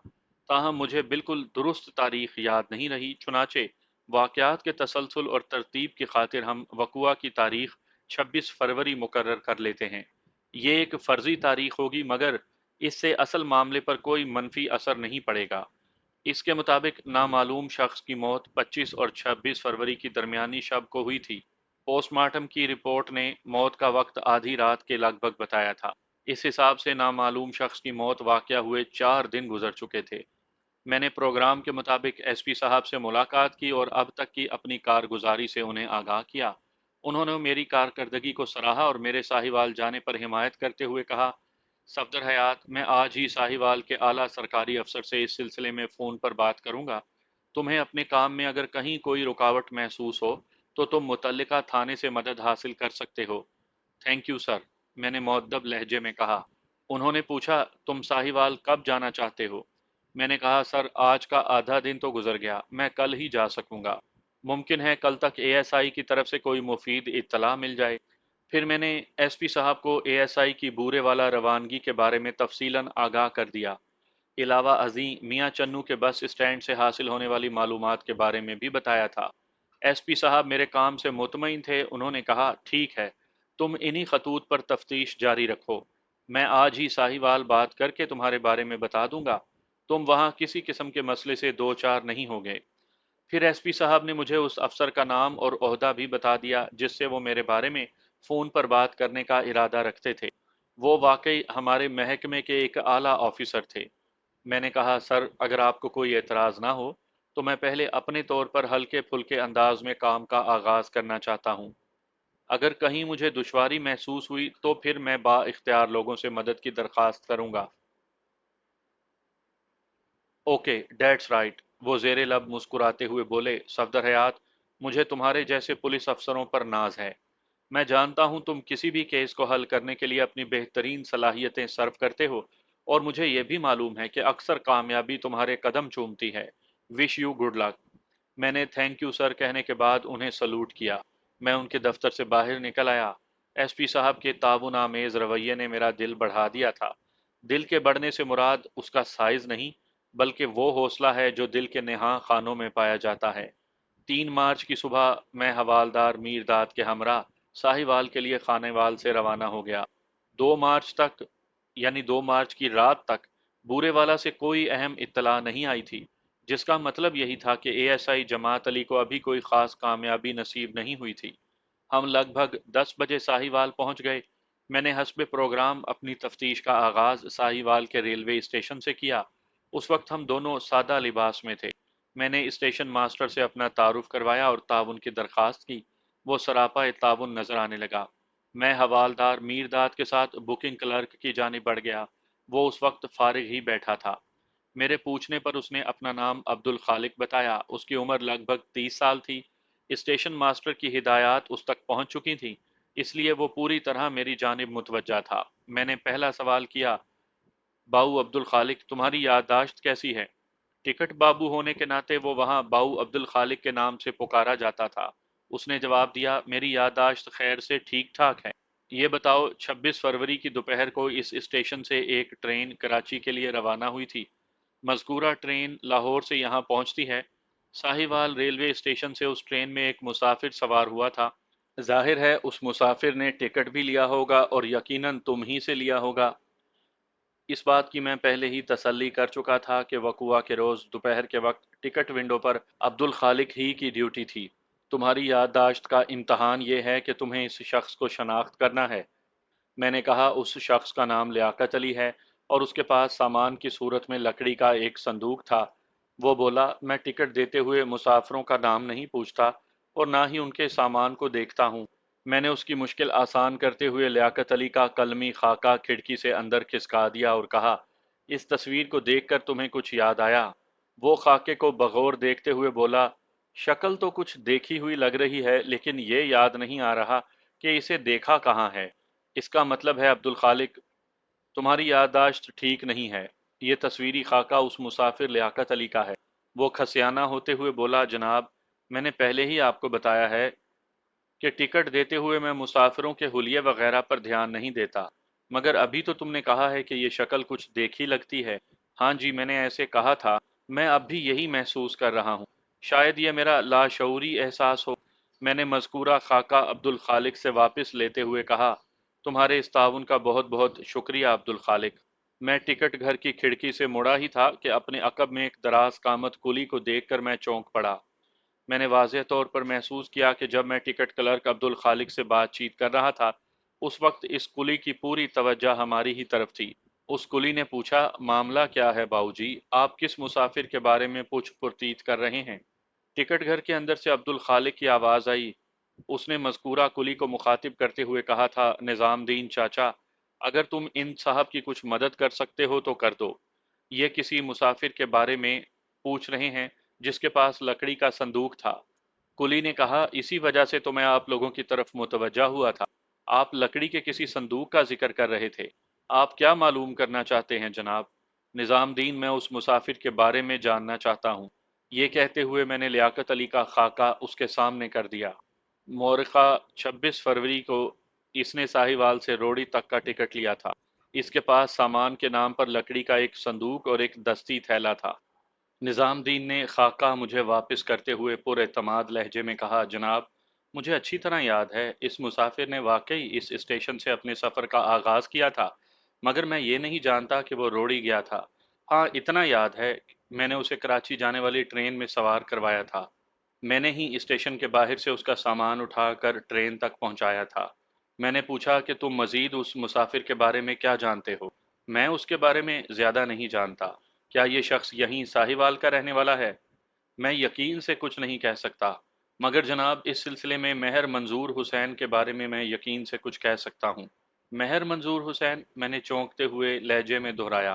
भाई, ये मेहर साहब बीच में कहाँ से आ गए? निज़ामदीन ने कहा, जनाब, मेहर साहब बीच में नहीं आए, बल्कि वो तो आपके मतलूबा बंदे के साथ रेलवे स्टेशन तक आए थे। यानी लियाकत अली के साथ? मैंने हैरत से पूछा। अगर मेहर साहब के मेहमान का नाम लियाकत अली है तो फिर यही समझ लें। मैंने पूछा, तुम मेहर मंजूर हुसैन के बारे में क्या जानते हो? मेहर मंजूर हुसैन मेहर ज़हूर हुसैन के इकलौते बेटे हैं। वो यूसुफ वाला के मशहूर ज़मींदार हैं। वहाँ उनका एक बहुत बड़ा डेयरी फार्म भी है। मैंने कहा, चाचा निज़ामदीन, तुमने थोड़ी देर पहले लियाकत अली को मेहर मंजूर का मेहमान कहा है। ये क्या चक्कर है भाई? कोई चक्कर नहीं जनाब, मैंने जैसे सुना था वैसे ही आपको बता दिया।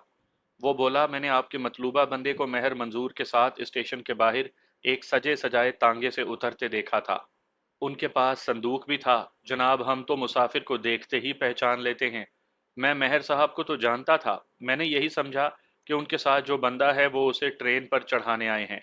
मैं सामान उठाने के लिए आगे बढ़ा, पहले मेहर साहब को सलाम किया, फिर सामान उठा लिया।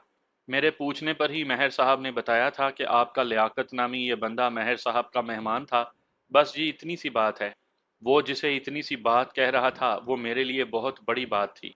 उसने तो मेरे लिए मुफीद मालूमात और इत्तलात का दरिया बहा दिया था। निज़ामदीन, क्या मेहर साहब लियाकत को स्टेशन पर छोड़कर वापस चले गए थे, या ट्रेन के रवाना होने तक उन्होंने इंतज़ार किया था? वो बोला, जनाब, मेहर साहब ट्रेन के रवाना होने के बाद यहाँ से रुखसत हुए थे। मैंने पूछा, मेहर मंजूर हुसैन यूसुफ वाला में कहाँ रहते हैं?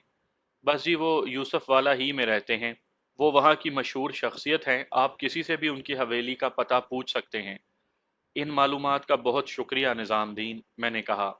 खाली खूली सूखे शुक्रिया से काम नहीं चलेगा जनाब, निज़ामदीन ने मायनी खेज लहजे में कहा। मैं उसका मतलब समझ गया कि वो मुझसे कोई इनाम वगैरह का तलबगार था। मैंने अपनी जेब की जानिब हाथ बढ़ाया ही था कि वो जल्दी से बोला, आप मेरा मकसद नहीं समझे। जेब की तरफ उठा हुआ मेरा हाथ रुक गया। मैंने पूछा, फिर क्या चाहते हो? वो बोला, आप मुझे सिर्फ ये बताकर तसल्ली दे दें कि सब खैर खैरियत है। मैं निज़ाम दीन को सूरत हाल की संगीनी से आगाह नहीं कर सकता था, चुनाचे मैंने गोल मोल सा जवाब दिया, अभी तक तो सब खैरियत है चाचा, दुआ करना आइंदा भी खैरियत रहे। वो असबात में सर हिलाने लगा। मैंने उससे यूसुफ वाला का रास्ता मालूम किया, फिर हम साहिवाल के रेलवे स्टेशन से बाहर आ गए। निज़ामदीन के बकौल महर ज़हूर हुसैन और महर मंजूर हुसैन यूसुफ वाला की मशहूर व मारूफ शख्सियात थीं। मैंने यूसुफ वाला पहुंचकर निज़ामदीन के कौल को 100% दुरुस्त पाया। हवेली में मेरी मुलाकात बड़े महर साहब किबला ज़हूर हुसैन से हुई। छोटा महर साहब यानी मंजूर हुसैन हवेली में नहीं था। मैंने बड़े महर से छोटे महर के बारे में इस्तफसार किया तो उसने उल्टा मेरा एक छोटा सा इंटरव्यू कर डाला कि मैं कौन हूँ, कहाँ से आया हूँ, मंजूर हुसैन से मुझे क्या काम है, वगैरह वगैरह।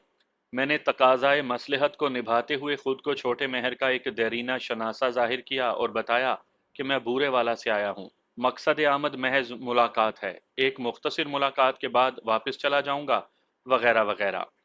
बड़े महर ने मेरे जवाबात से मुतमईन होने के बाद बताया कि छोटा महर मुझे डेयरी फार्म पर मिल जाएगा। मुझे यह भी मालूम हुआ कि छोटा महर ज़्यादातर डेयरी फार्म पर ही रहता था। ज़्यादातर रातें भी वो वहीं गुजारता। डेयरी फार्म हवेली से ज़्यादा फासले पर नहीं था।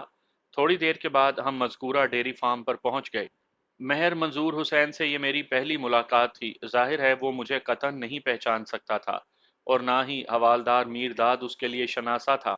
महर मंजूर की उम्र 27 साल के करीब थी।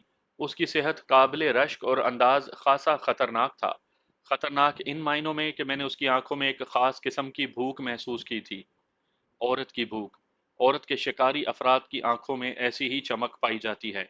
मैंने ये भी अंदाज़ा लगाया कि वो नशे का आदी था। अलगर्ज महर मंजूर हुसैन के बारे में मेरा पहला तासुर कुछ अच्छा नहीं था। रस्मी अलैक सलैक के बाद महर मंजूर ने मेरी आमद का मकसद जानना चाहा तो मैंने बताया, महर साहब, आप हमें नहीं जानते, मगर हम एक ऐसे शख्स के बारे में जानना चाहते हैं जो 25 और 26 फरवरी की दरमियानी शब आपका मेहमान रह चुका है। उसका नाम लियाकत अली है। 26 फरवरी की दोपहर आप उसे गाड़ी में सवार करवाने भी गए थे। मैंने अपनी बात के दौरान में महर मंजूर के चेहरे पर निगाह जमा रखी थी। मैंने उसके चेहरे के तासुरात में नुमाया तगय्युर व तबद्दुल नमूदार होते देखा। ताहम मेरी बात के इख्तिताम तक वो संभाला ले चुका था। उसने गहरी नज़र से सर तापा मेरा जायजा लिया और बोला, मैं किसी लियाकत अली को नहीं जानता। मेरे जहन में एक इम्कान ने सर उभारा। ये हो सकता था कि लियाकत अली उस शख्स का नाम ना हो जो खुदा बख्श को ट्रेन में मिला था, और उसने हो सकता है कि अपना नाम गलत बताया हो। मैंने कहा, महर साहब, मैं आपकी बात पर यकीन कर लेता हूँ। आप वाकई किसी लियाकत अली को नहीं जानते, लेकिन इस बात से तो इनकार नहीं कर सकते ना कि आप 26 फरवरी की दोपहर अपने एक मेहमान को रेलवे स्टेशन छोड़ने गए थे। भाई, मेरे यहाँ तो मेहमान आते जाते ही रहते हैं। आए दिन मैं उन मेहमानों को स्टेशन भी छोड़ने जाता हूँ। आप लोगों को अगर कोई एतराज़ है तो बताएं। हमें आपकी मेहमानदारी और मेहमान नवाजी पर कोई एतराज़ नहीं महर साहब, मैंने मुसालहत आमेज लहजे में कहा। हम तो एक ख़ास मेहमान के बारे में जानना चाहते हैं जिसके पास लकड़ी का एक संदूक भी था। मैं अपने किसी ऐसे मेहमान से वाकिफ नहीं, वो उखड़े हुए लहजे में बोला। आपको कोई गलत फहमी हुई है। मैंने महसूस किया कि वो जवाब देते हुए निगाह चुराने की कोशिश कर रहा था। ये उसके चोर होने की दलील थी। मैंने उसे घिसने की सही करते हुए कहा, महर साहब, आप अपने एक ऐसे मेहमान से इनकार नहीं कर सकते जिसके पास लकड़ी का संदूक था, क्योंकि एक कुली, चाचा निज़ामदीन, इस हकीकत का गवाह है कि आप 26 फरवरी की दोपहर अपने मज़कूरा मेहमान को ट्रेन पर बिठाने रेलवे स्टेशन पहुंचे थे। उसके चेहरे पर एक रंग सा आकर गुजर गया। मैंने महसूस किया कि निज़ामदीन के जिक्र पर वो थोड़ा जुज़बुज़ हुआ था। ताहम जल्द ही उसने अपने चेहरे के तासुरात पर काबू पा लिया और ठोस लहजे में बोला, चाचा निज़ामदीन नामी जिस कुली का जिक्र आपने किया है, यकीनन उसकी नज़र कमज़ोर होगी, वरना वो इस किस्म की ऊट पटांग बात ना करता। और अगर उसकी नज़र कमज़ोर नहीं हुई तो फिर यकीनी तौर पर उसका दिमागी तवाज़ुन दुरुस्त नहीं होगा। मैंने एक और जाविये से वार किया। महर साहब, मुबैना लियाकत अली साहिवाल के रेलवे स्टेशन से रोहड़ी के लिए ट्रेन में बैठा था, और स्टेशन तक उसको पहुंचाने वाले आप ही थे। कुछ याद आया आपको? वो ढिठाई से बोला, मेरी याददाश्त बिल्कुल दुरुस्त है, मगर लगता है आप किसी गलत जगह पर आ गए। मैं ना तो किसी लियाकत अली को जानता हूँ और ना ही किसी ऐसे शख्स को जिसके पास लकड़ी का संदूक भी हो, और मैं उसे रेलवे स्टेशन भी छोड़ने गया हूँ। महर मंजूर की ढिठाई से मैंने अंदाज़ा लगा लिया कि वो सरीहन झूठ बोल रहा था, और इस झूठ के पीछे वो बहुत कुछ छुपाने की कोशिश कर रहा था। मैंने अतमाम हुज्जत के तौर पर आखिरी वार किया, क्या इस शख्स को भी पहचानने से इनकारी हैं आप महर साहब? इस सवाल के साथ ही मैंने मुबैना लियाकत अली का खाका महर मंजूर हुसैन के सामने कर दिया। खाके पर नज़र पड़ते ही उसकी आंखों में शनासाई की चमक नमूदार हुई। ताहम दूसरे ही लम्हे उसकी आंखों का रंग और लहजे का ढंग बदल गया। उसने गुस्सीले अंदाज में गुर्रा कर कहा, मैं आपको कितनी बार बताऊं कि इस शख्स यानी आपके लियाकत अली से मेरा दूर दूर का वास्ता भी नहीं।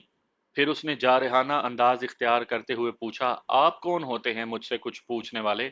आप तो पुलिस वालों की तरह तफ्तीश करते फिर रहे हैं। आखिर आप हैं कौन? मेरे जी में तो आई कि महर बहादुर से कह दूं कि हाँ, हम पुलिस वाले हैं, मगर मैंने इन अल्फाज को जबान तक पहुंचने से पहले ही रोक लिया। बड़ी मुश्किल से इस केस का एक सिरा हाथ लगा था। मैं इसे गंवाना नहीं चाहता था। मैंने अंदाज़ा कर लिया था कि महर ख़ानदान का वहाँ अच्छा खासा असर व रसूख था। ज़ाहिर है वहाँ के थाने में भी इनकी आओ भगत होती होगी। ये मेरा इलाका नहीं था। यहाँ एक ताकतवर शख्स के खिलाफ डायरेक्ट एक्शन मुनासिब नहीं था। मैंने फौरी फैसला किया कि पहले मुतल्लिका थाने से रजू करूँ, इसके बाद ही महर मंजूर पर हाथ डालना चाहिए।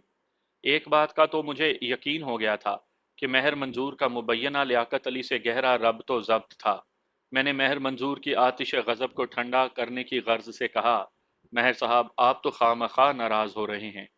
दरअसल बात यह है कि हमने लियाकत नामी इस शख्स से कुछ रकम लेनी है। काफ़ी दिनों से यह हाथ नहीं आ रहा। हमें पता चला कि आजकल ये आपका मेहमान है, इसलिए हमने इधर का रुख किया, और आप तो इसे पहचानने ही से इनकारी हैं। अब हमें शिद्दत से ये एहसास हो रहा है कि कुली निज़ामदीन को वाकई कोई गलती लगी होगी। हमारा मतलूबा बंदा इस तरफ नहीं आया। अच्छा जी, अब हमें इजाज़त दें, खुदा हाफिज। फिर इससे पहले कि मेहर मंजूर हमारी आमद और रवानगी पर कोई तबसरा करता, हम डेयरी फार्म से बाहर निकल आए। एक बात मैंने महसूस की थी कि मेहर मंजूर की आंखों में हमारे लिए नफरत की चिंगारियां चमक रही थी। मुझे उसके दिली जज्बात की कोई परवाह नहीं थी। मैंने उसे छापने का कतई फैसला कर लिया था। हम थोड़ी देर के बाद मुतल्लिका थाने में थे। थाना इंचार्ज सुल्तान खान बड़ी खुशदिली से मिला। मैं उसे जानता था। हमारी एक दो मुलाकातें पहले भी हो चुकी थी। मेरे रिकॉर्ड के मुताबिक वो ज़िला शेखुपुरा में तैनात था। मेरे पूछने पर उसने बताया कि वो गुज़िश्ता माह ही तब्दील होकर इस थाने में पहुंचा था।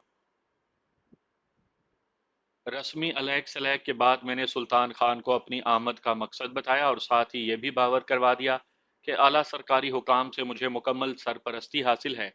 अब मुझे उसके ताउन की ज़रूरत है। फिर मैंने उसे संदूक और लियाकत अली के बारे में मुकम्मल तफसील बता दी। मेरी फराहम करदा तस्वीर यानी लियाकत अली का खाका और मकतूल की कटी हुई गर्दन की तस्वीर उसके सामने मेज पर रखी हुई थी। वो बगौर उनका जायजा भी ले रहा था और कुछ सोच भी रहा था।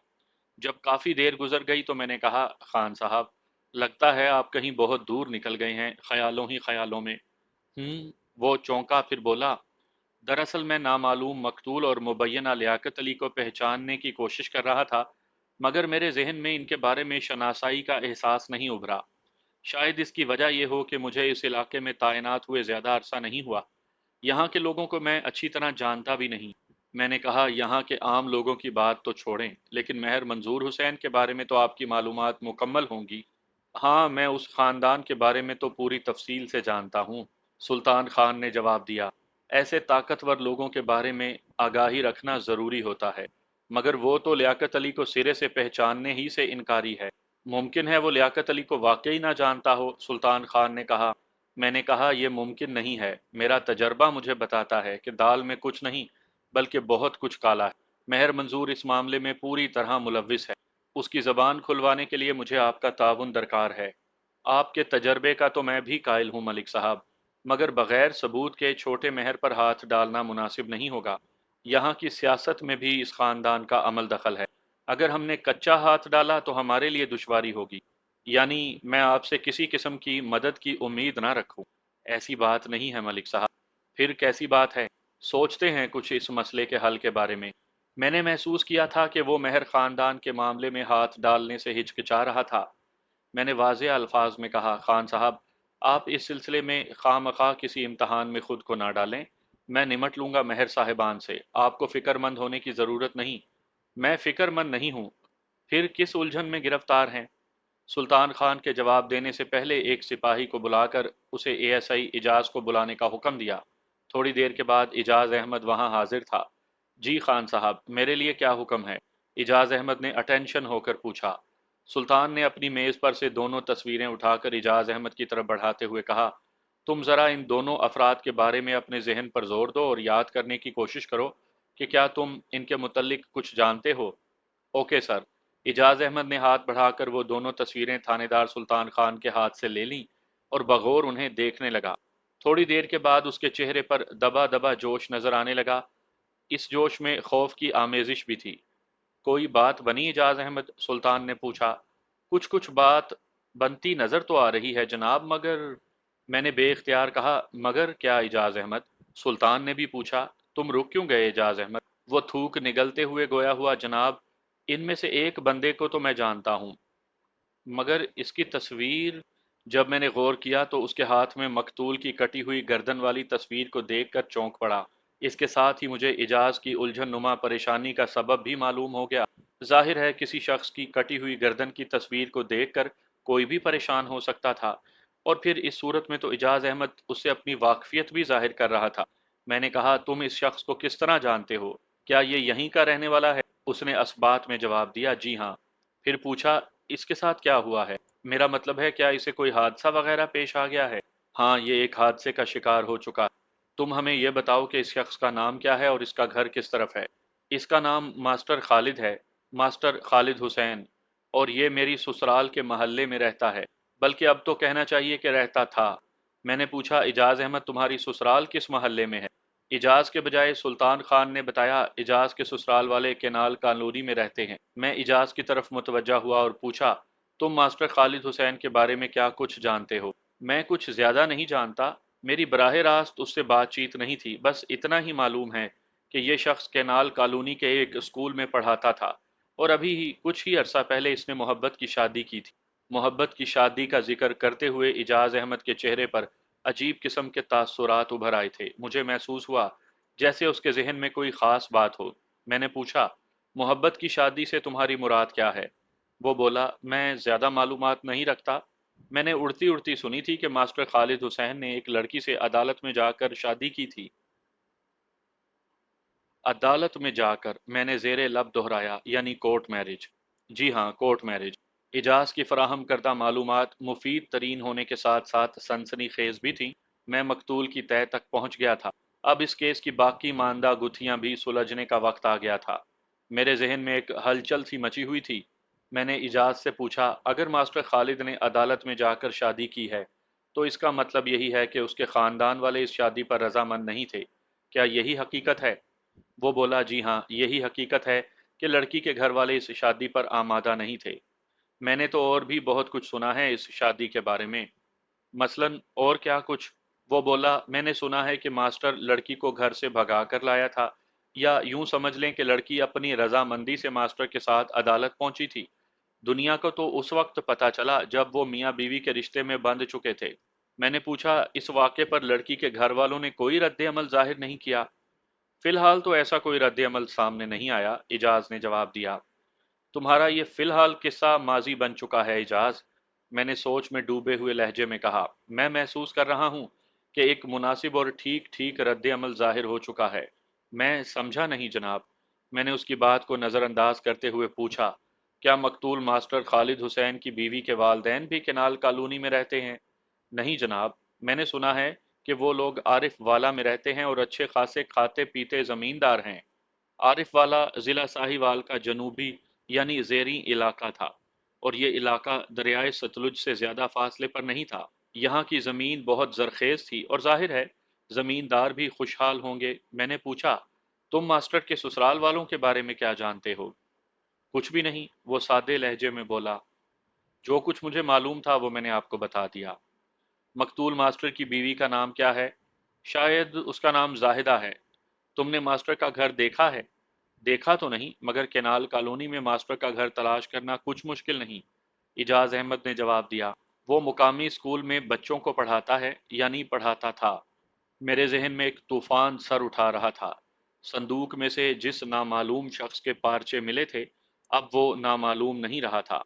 सबसे अहम और गौर तलब बात यह थी कि कुछ अरसा कबल मकतूल ने एक लड़की से अदालत में जाकर शादी की थी। लड़की के वर्सा अपने इलाके के खाते पीते जमींदार थे, यानी ताकतवर और साहिब इख्तियार लोग। वो मास्टर की इस जुर्रत मंदाना और अपनी लड़की की बगावत को खामोशी से पी नहीं सकते थे, और यह भी मुमकिन नहीं था कि वो अब तक इस शादी से बेखबर हों। ऐसी बातें और मामलात ज्यादा देर तक नहीं छुपे रहते। मेरे जहन में यह सवाल शिद्दत से सर उठा रहा था कि क्या मास्टर खालिद हुसैन किसी इंतकामी कार्रवाई का निशाना बन गया था? फिर मैं महर मंजूर के बारे में सोचने लगा। वो मुबैना लियाकत अली को पहचानने से इनकारी था, मगर चाचा निज़ामदीन ने उसे लियाकत अली के साथ रेलवे स्टेशन पर देखा था। मेरी पूछ-गुछ के जवाब में महर मंजूर ने जिस रवैये का मुजाहरा किया था, वो मुझे बहुत कुछ सोचने पर मजबूर कर रहा था। मेरा दिल कहता था कि महर मंजूर किसी न किसी हवाले से इस मामले में मुलव्विस ज़रूर था, मगर सरे दस्त मास्टर खालिद और उसकी बीवी जाहिदा वाला मामला ज़्यादा काबिल तवज्जा था। मैंने थानेदार सुल्तान खान को मुखातिब करते हुए कहा, खान साहब, मैं फौरी तौर पर जाहिदा से मिलना चाहता हूँ।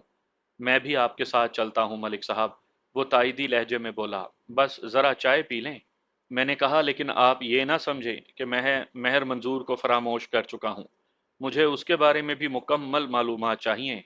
आप फिक्र ना करें मलिक साहब, मैं आपके बयान करदा मामले की खुफिया इंक्वायरी करवाता हूँ। आज ही चंद सादा लिबास अहलकारों को इस काम पर मामूर करता हूँ। इंशाअल्लाह बहुत जल्द मालूम हो जाएगा कि आपका मुबैना लियाकत अली महर मंजूर के पास क्या लेने आया था, और ये कि संदूक वाले मामले में महर मंजूर किस हद तक मुलविस है। आप इस सिलसिले में पेश रफ्त का यकीन दिलाते हैं तो मैं मुतमईन हो जाता हूँ। मैंने कहा, अगर मास्टर खालिद और जाहिदा वाला मामला बीच में ना आ जाता तो मैं सबसे पहले मंजूर हुसैन के बारे में ही खोज लगाता।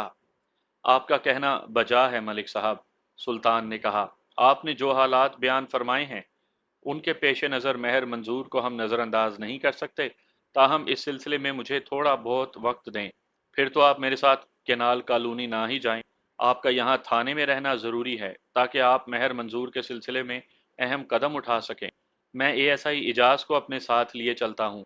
जैसे आपकी मर्ज़ी मलिक साहब। मैंने सुल्तान खान की मेज़ पर पड़ी हुई दोनों तस्वीरें उठा लीं, फिर मुबैना लियाकत अली के स्केच के ऊपर हाथ फेरते हुए ज़ेरे लब कहा, इस बंदे की शनाख्त का मामला फिलहाल खटाई में पड़ गया। ये मसला भी हल हो जाएगा जनाब, एएसआई इजाज ने पुरुमीद अंदाज में कहा। मुमकिन है कि मकतूल की बेवा जाहिद इस खाके पर कुछ रोशनी डाल सके। हाँ, ये हो सकता है। वैसे तो मुझे उम्मीद है कि मेरा एएसआई जमात अली भूरे वाला से नाकामयाब नहीं लौटेगा।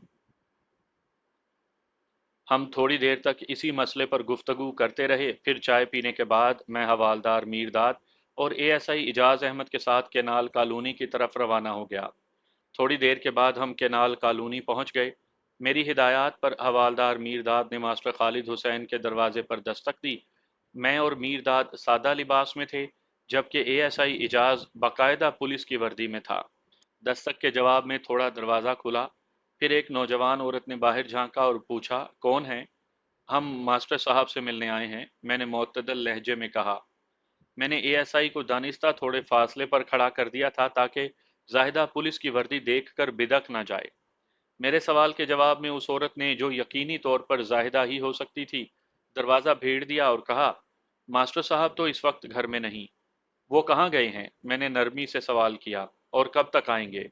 एक लम्हे दरवाजे के पीछे खामोशी रही, फिर उस आवाज़ में पूछा गया, आप कौन हैं और आपको मास्टर साहब से क्या काम है? मैंने दानिस्ता झूठ बोला, मेरा नाम मोहम्मद तुफैल है और मैं आरिफ वाला से आया हूँ। मास्टर खालिद को एक ज़रूरी पैगाम देना है।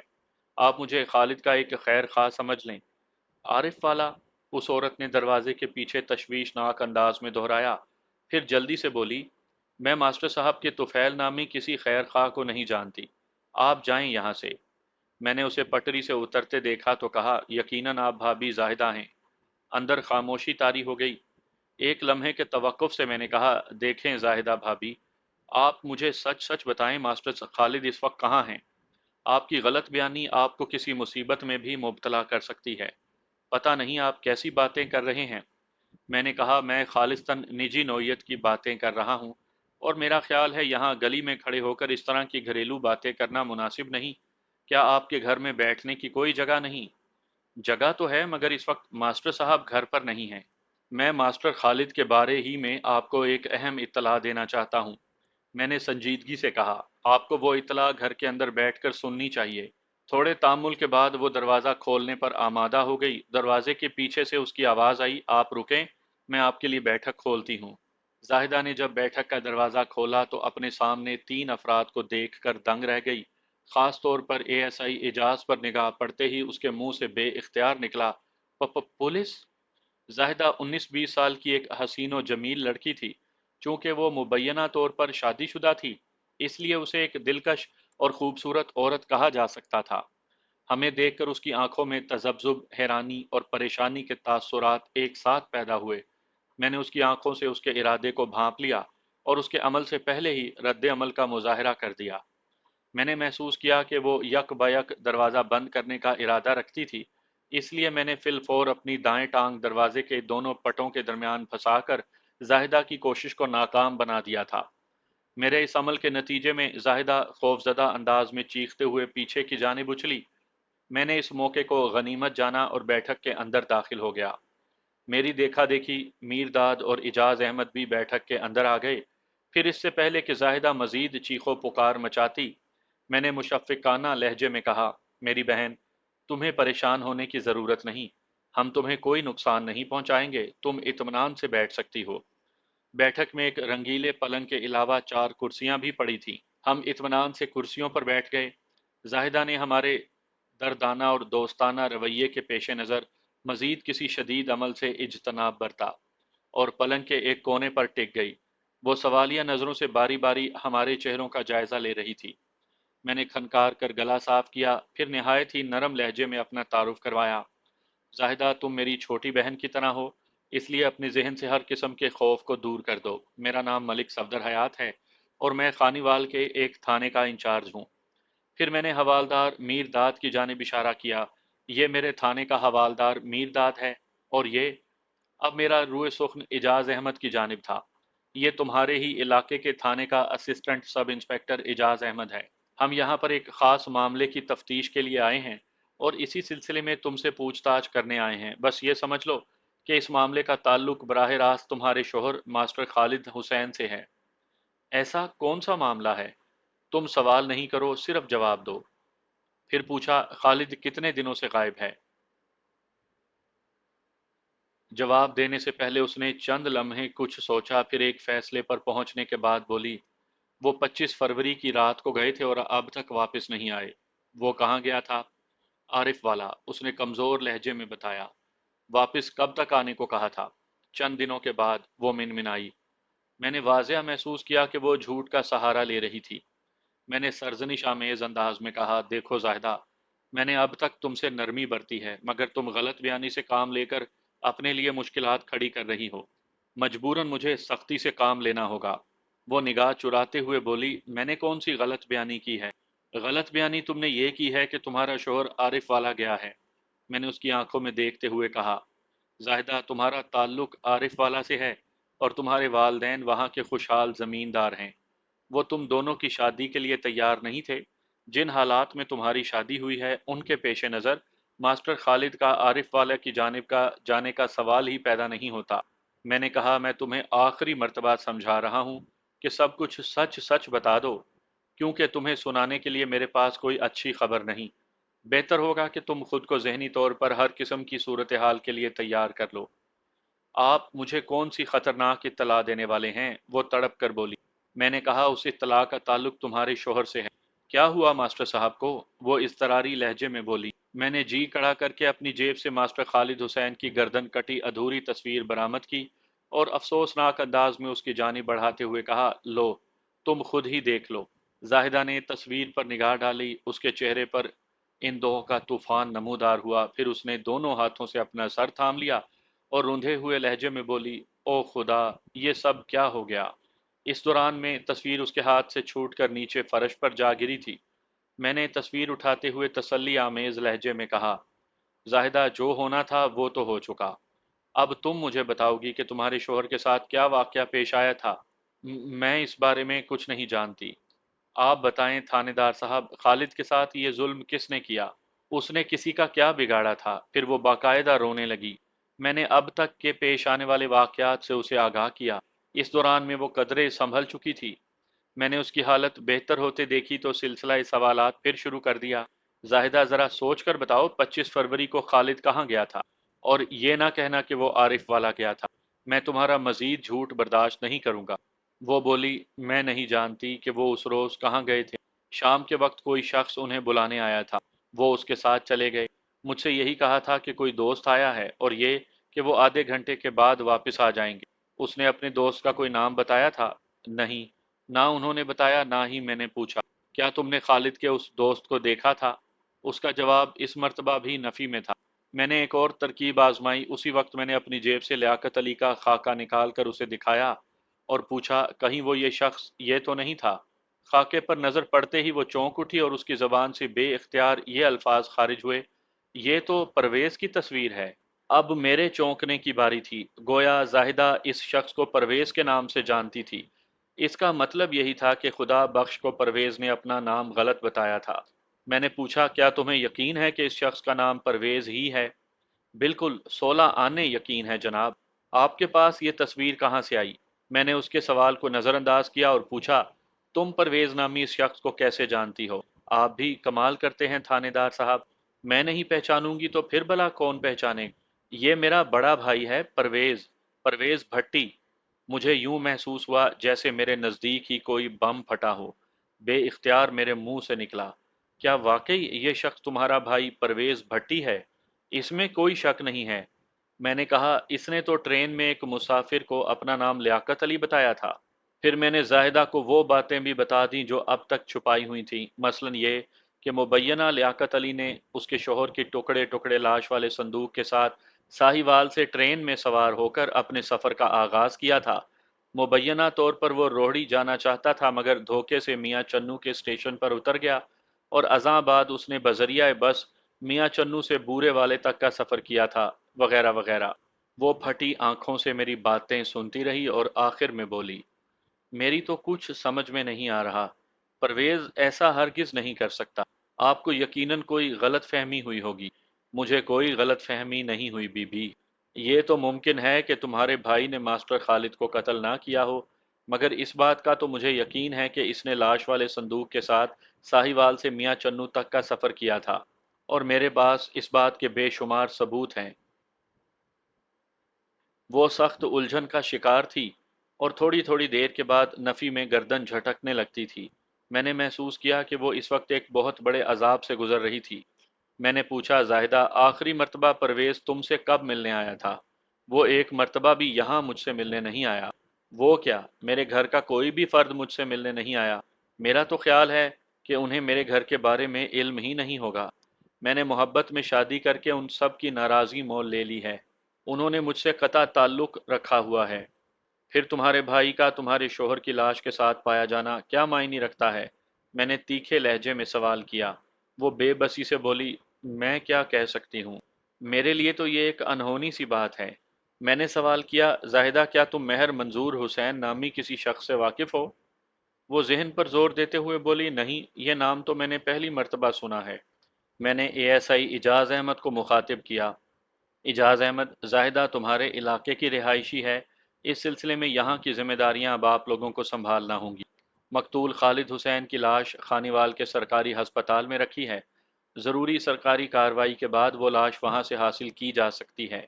आपका क्या प्रोग्राम है मलिक साहब? इजाज़ अहमद ने मुझसे पूछा। मैं अपनी पहली फुर्सत में कातिल तक पहुँचना चाहता हूँ। अगर जाहिदा के भाई परवेज़ भट्टी ही ने अपने बहनोई को कत्ल किया है, तो फिर वो मेरे हाथ से बचकर नहीं जाएगा। मेरे इन अल्फाज पर जाहिदा ने एक झुरझुरी ली और खुद कलामी के अंदाज में बोली, खुदाया, ये सब क्या हो रहा है? मैंने तफ्तीश के सिलसिले को समेटते हुए जाहिदा से सवाल किया, मैं तुम्हारे वालदैन के बारे में कुछ जानना चाहता हूँ। बताओ, आरिफ वाला में वो किस जगह रहते हैं? वो आरिफ वाला के इलाके फिरोजपुर चिश्तिया में रहते हैं। तुम्हारे वालिद का नाम क्या है? इशफाक अहमद भट्टी। बहन भाई कितने हैं? सिर्फ एक भाई, उसने जवाब दिया, परवेज भट्टी, जिसकी तस्वीर आपने मुझे दिखाई है। ठीक है। मैं उठकर खड़ा हुआ और कहा, अगर ज़रूरत महसूस हुई तो मैं दोबारा तुम्हारे पास आऊँगा। हम मकतूल के घर से निकले तो सपहर हो चुकी थी। थाने पहुंचने तक मैं वापस खानेवाल जाने का फैसला कर चुका था। थानेदार सुल्तान खान को मैंने तमाम सूरत हाल से आगाह किया, खसूसन जाहिदा का ख्याल रखने की ताकीद की, और ये भी याद दहानी करवाई कि महर मंजूर हुसैन पर भी गहरी निगाह रखनी है। सुल्तान खान ने मुझे अपने भरपूर ताउन का यकीन दिलाया। उसके बाद मैं हवालदार मीरदाद के साथ वापस खानेवाल आ गया। मेरे थाने में एएसआई जमात अली बेचैनी से मेरा मुंतजिर था। मुझ पर नज़र पड़ते ही उसने कहा, मलिक साहब, मैं लियाकत अली की हकीकत से वाकिफ़ हो चुका हूँ। उसने इस सिलसिले में गलत बयानी से काम लिया था। उसका असली नाम परवेज़ है, परवेज़ भट्टी। मैंने कहा, आपको कैसे मालूम हुआ? मैंने कहा, मैं भी साहिवाल से कामयाब लौटा हूँ। इंशाअल्लाह हम बहुत जल्द परवेज़ भट्टी को गिरफ्तार कर लेंगे। एएसआई ने बताया, परवेज़ ने मियाँ चन्नू से बूरे वाला पहुंचकर वो रात मुश्ताक अहमद भट्टी के घर में गुजारी थी, जो रिश्ते में उसका सगा चचा है। मुश्ताक भट्टी बूरे वाले के इलाके याकूब आबाद में रहता है। मैंने कहा, बूरे वाला से परवेज़ आरिफ वाला रवाना हो गया होगा। बिल्कुल ऐसा ही हुआ था। फिर हमारे दरमियान काफ़ी देर तक अपनी अपनी कारगुजारी पर तबादला ख्याल होता रहा। आखिरकार मुश्तरका तौर पर हमने फैसला किया कि दूसरी सुबह हम परवेज़ की गिरफ्तारी के लिए आरिफ वाला जाएंगे। अगर परवेज़ हमारे हाथ लग जाता तो ये उकदा लाहल सुलझ जाता। मौजूदा सूरत हाल में मैं बहुत पुरउम्मीद था। मुझे यकीन था कि कामयाबी मुझसे ज़्यादा दूर नहीं। किस्सा मुख्तसर, आइंदा रोज़ दोपहर के बाद हम पूरी तैयारी के साथ परवेज़ की गिरफ्तारी के लिए आरिफ वाला पहुंच गए। एसपी इलाका को मैं ताज़ा तरीन वाक़यात की तफसील बता चुका था। वो मेरी अब तक की कारगुजारी से खासे मुतमईन थे। हम उसी शाम परवेज़ भट्टी को गिरफ्तार करके थाने ले आए। पहले तो वो सिरे से किसी संदूक के वजूद ही से इनकारी था। میں نے خدا بخش کو اس کے سامنے کیا تو وہ گڑبڑا گیا۔ میرے لیے اتنا ہی کافی تھا۔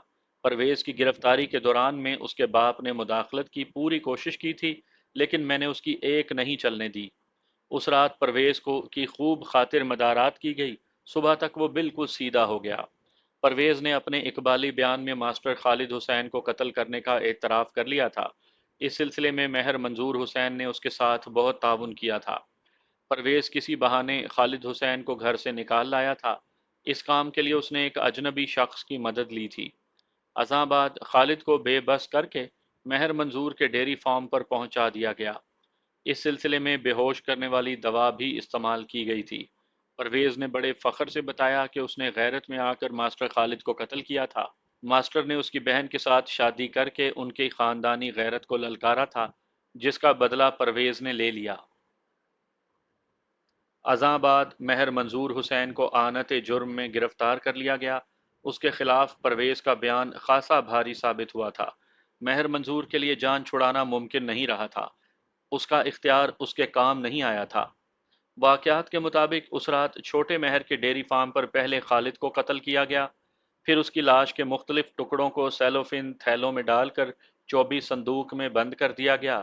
چھوٹا مہر اس کارروائی کے خلاف تھا۔ اس کا خیال تھا کہ ماسٹر کی لاش کو زمین میں گاڑ دیا جائے، مگر پرویز اپنے آئیڈیا پر عمل کرنا چاہتا تھا۔ اس کا خیال تھا روڑی کے اسٹیشن پر یا پہلے کہیں بھی وہ صندوق جب کھولا جائے گا تو ایک سنسنی پھیل جائے گی۔ اس طرح وہ اپنے انتقام کی آگ کو ٹھنڈا کرنا چاہتا تھا۔ لاش کو صندوق میں ٹکڑوں کی صورت میں بند کر کے لاوارث ٹرین میں چھوڑ دینا اس کے پروگرام کا حصہ تھا۔ میں نے جب اس سلسلے میں پرویز سے پوچھا کہ وہ ایسا کیوں چاہتا تھا تو اس نے جواب دیا، بس میں اس طرح پورے ملک میں ہلچل مچانا چاہتا تھا۔ میں نے یہ آئیڈیا ایک انگلش فلم سے لیا تھا۔ اس کا جواب سن کر میں نے اس کی عقل پر ماتم کرنے کے سوا اور کیا کر سکتا تھا۔ ہمارا خیال ہے کہ آج کل کی انگلش فلمیں نوجوان نسل کو بگاڑ رہی ہیں، مگر پرویز کے کارنامے سے پتہ چلتا ہے کہ تشدد پر مبنی فلمیں ہر دور میں معاشرتی انتشار اور جرائم میں اضافے کا باعث ثابت ہوئی ہیں۔ پرویز نے اپنی جھوٹی غیرت کے نام پر ماسٹر خالد حسین کو بے دردی سے موت کے گھاٹ اتار دیا تھا، حالانکہ وہ بالکل بے قصور تھا۔ محبت کرنا کوئی جرم نہیں، اور پھر ماسٹر خالد نے تو باقاعدہ اس کی بہن کے ساتھ نکاح کیا تھا۔ جانے کب تک ہم اپنی جھوٹی انا کی خاطر بے گناہ اور معصوم افراد کو موت سے ہمکنار کرتے رہیں گے؟ میرے خیال میں یہ غیرت کا مظاہرہ نہیں بلکہ بہت بڑی بے غیرتی ہے، چاہے ہم اسے تسلیم کریں یا نہ کریں۔ اگر پرویز کے موقف کو چند لمحات کے لیے درست بھی مان لیا جائے تو پھر بھی اس کی یہ بات بہت لولی لنگڑی ثابت ہوئی۔ زاہدہ اور خالد نے جو کچھ بھی کیا تھا اس کے لیے وہ دونوں برابر کے حصے دار تھے۔ پھر سزا صرف خالد کو کیوں ملی؟ یہ ایک تازیانے برساتا ہوا سوال ہے جس کا جواب کسی بھی نام نہاد غیرت مند کے پاس موجود نہیں۔ خدا ہمیں عقل دے، آمین۔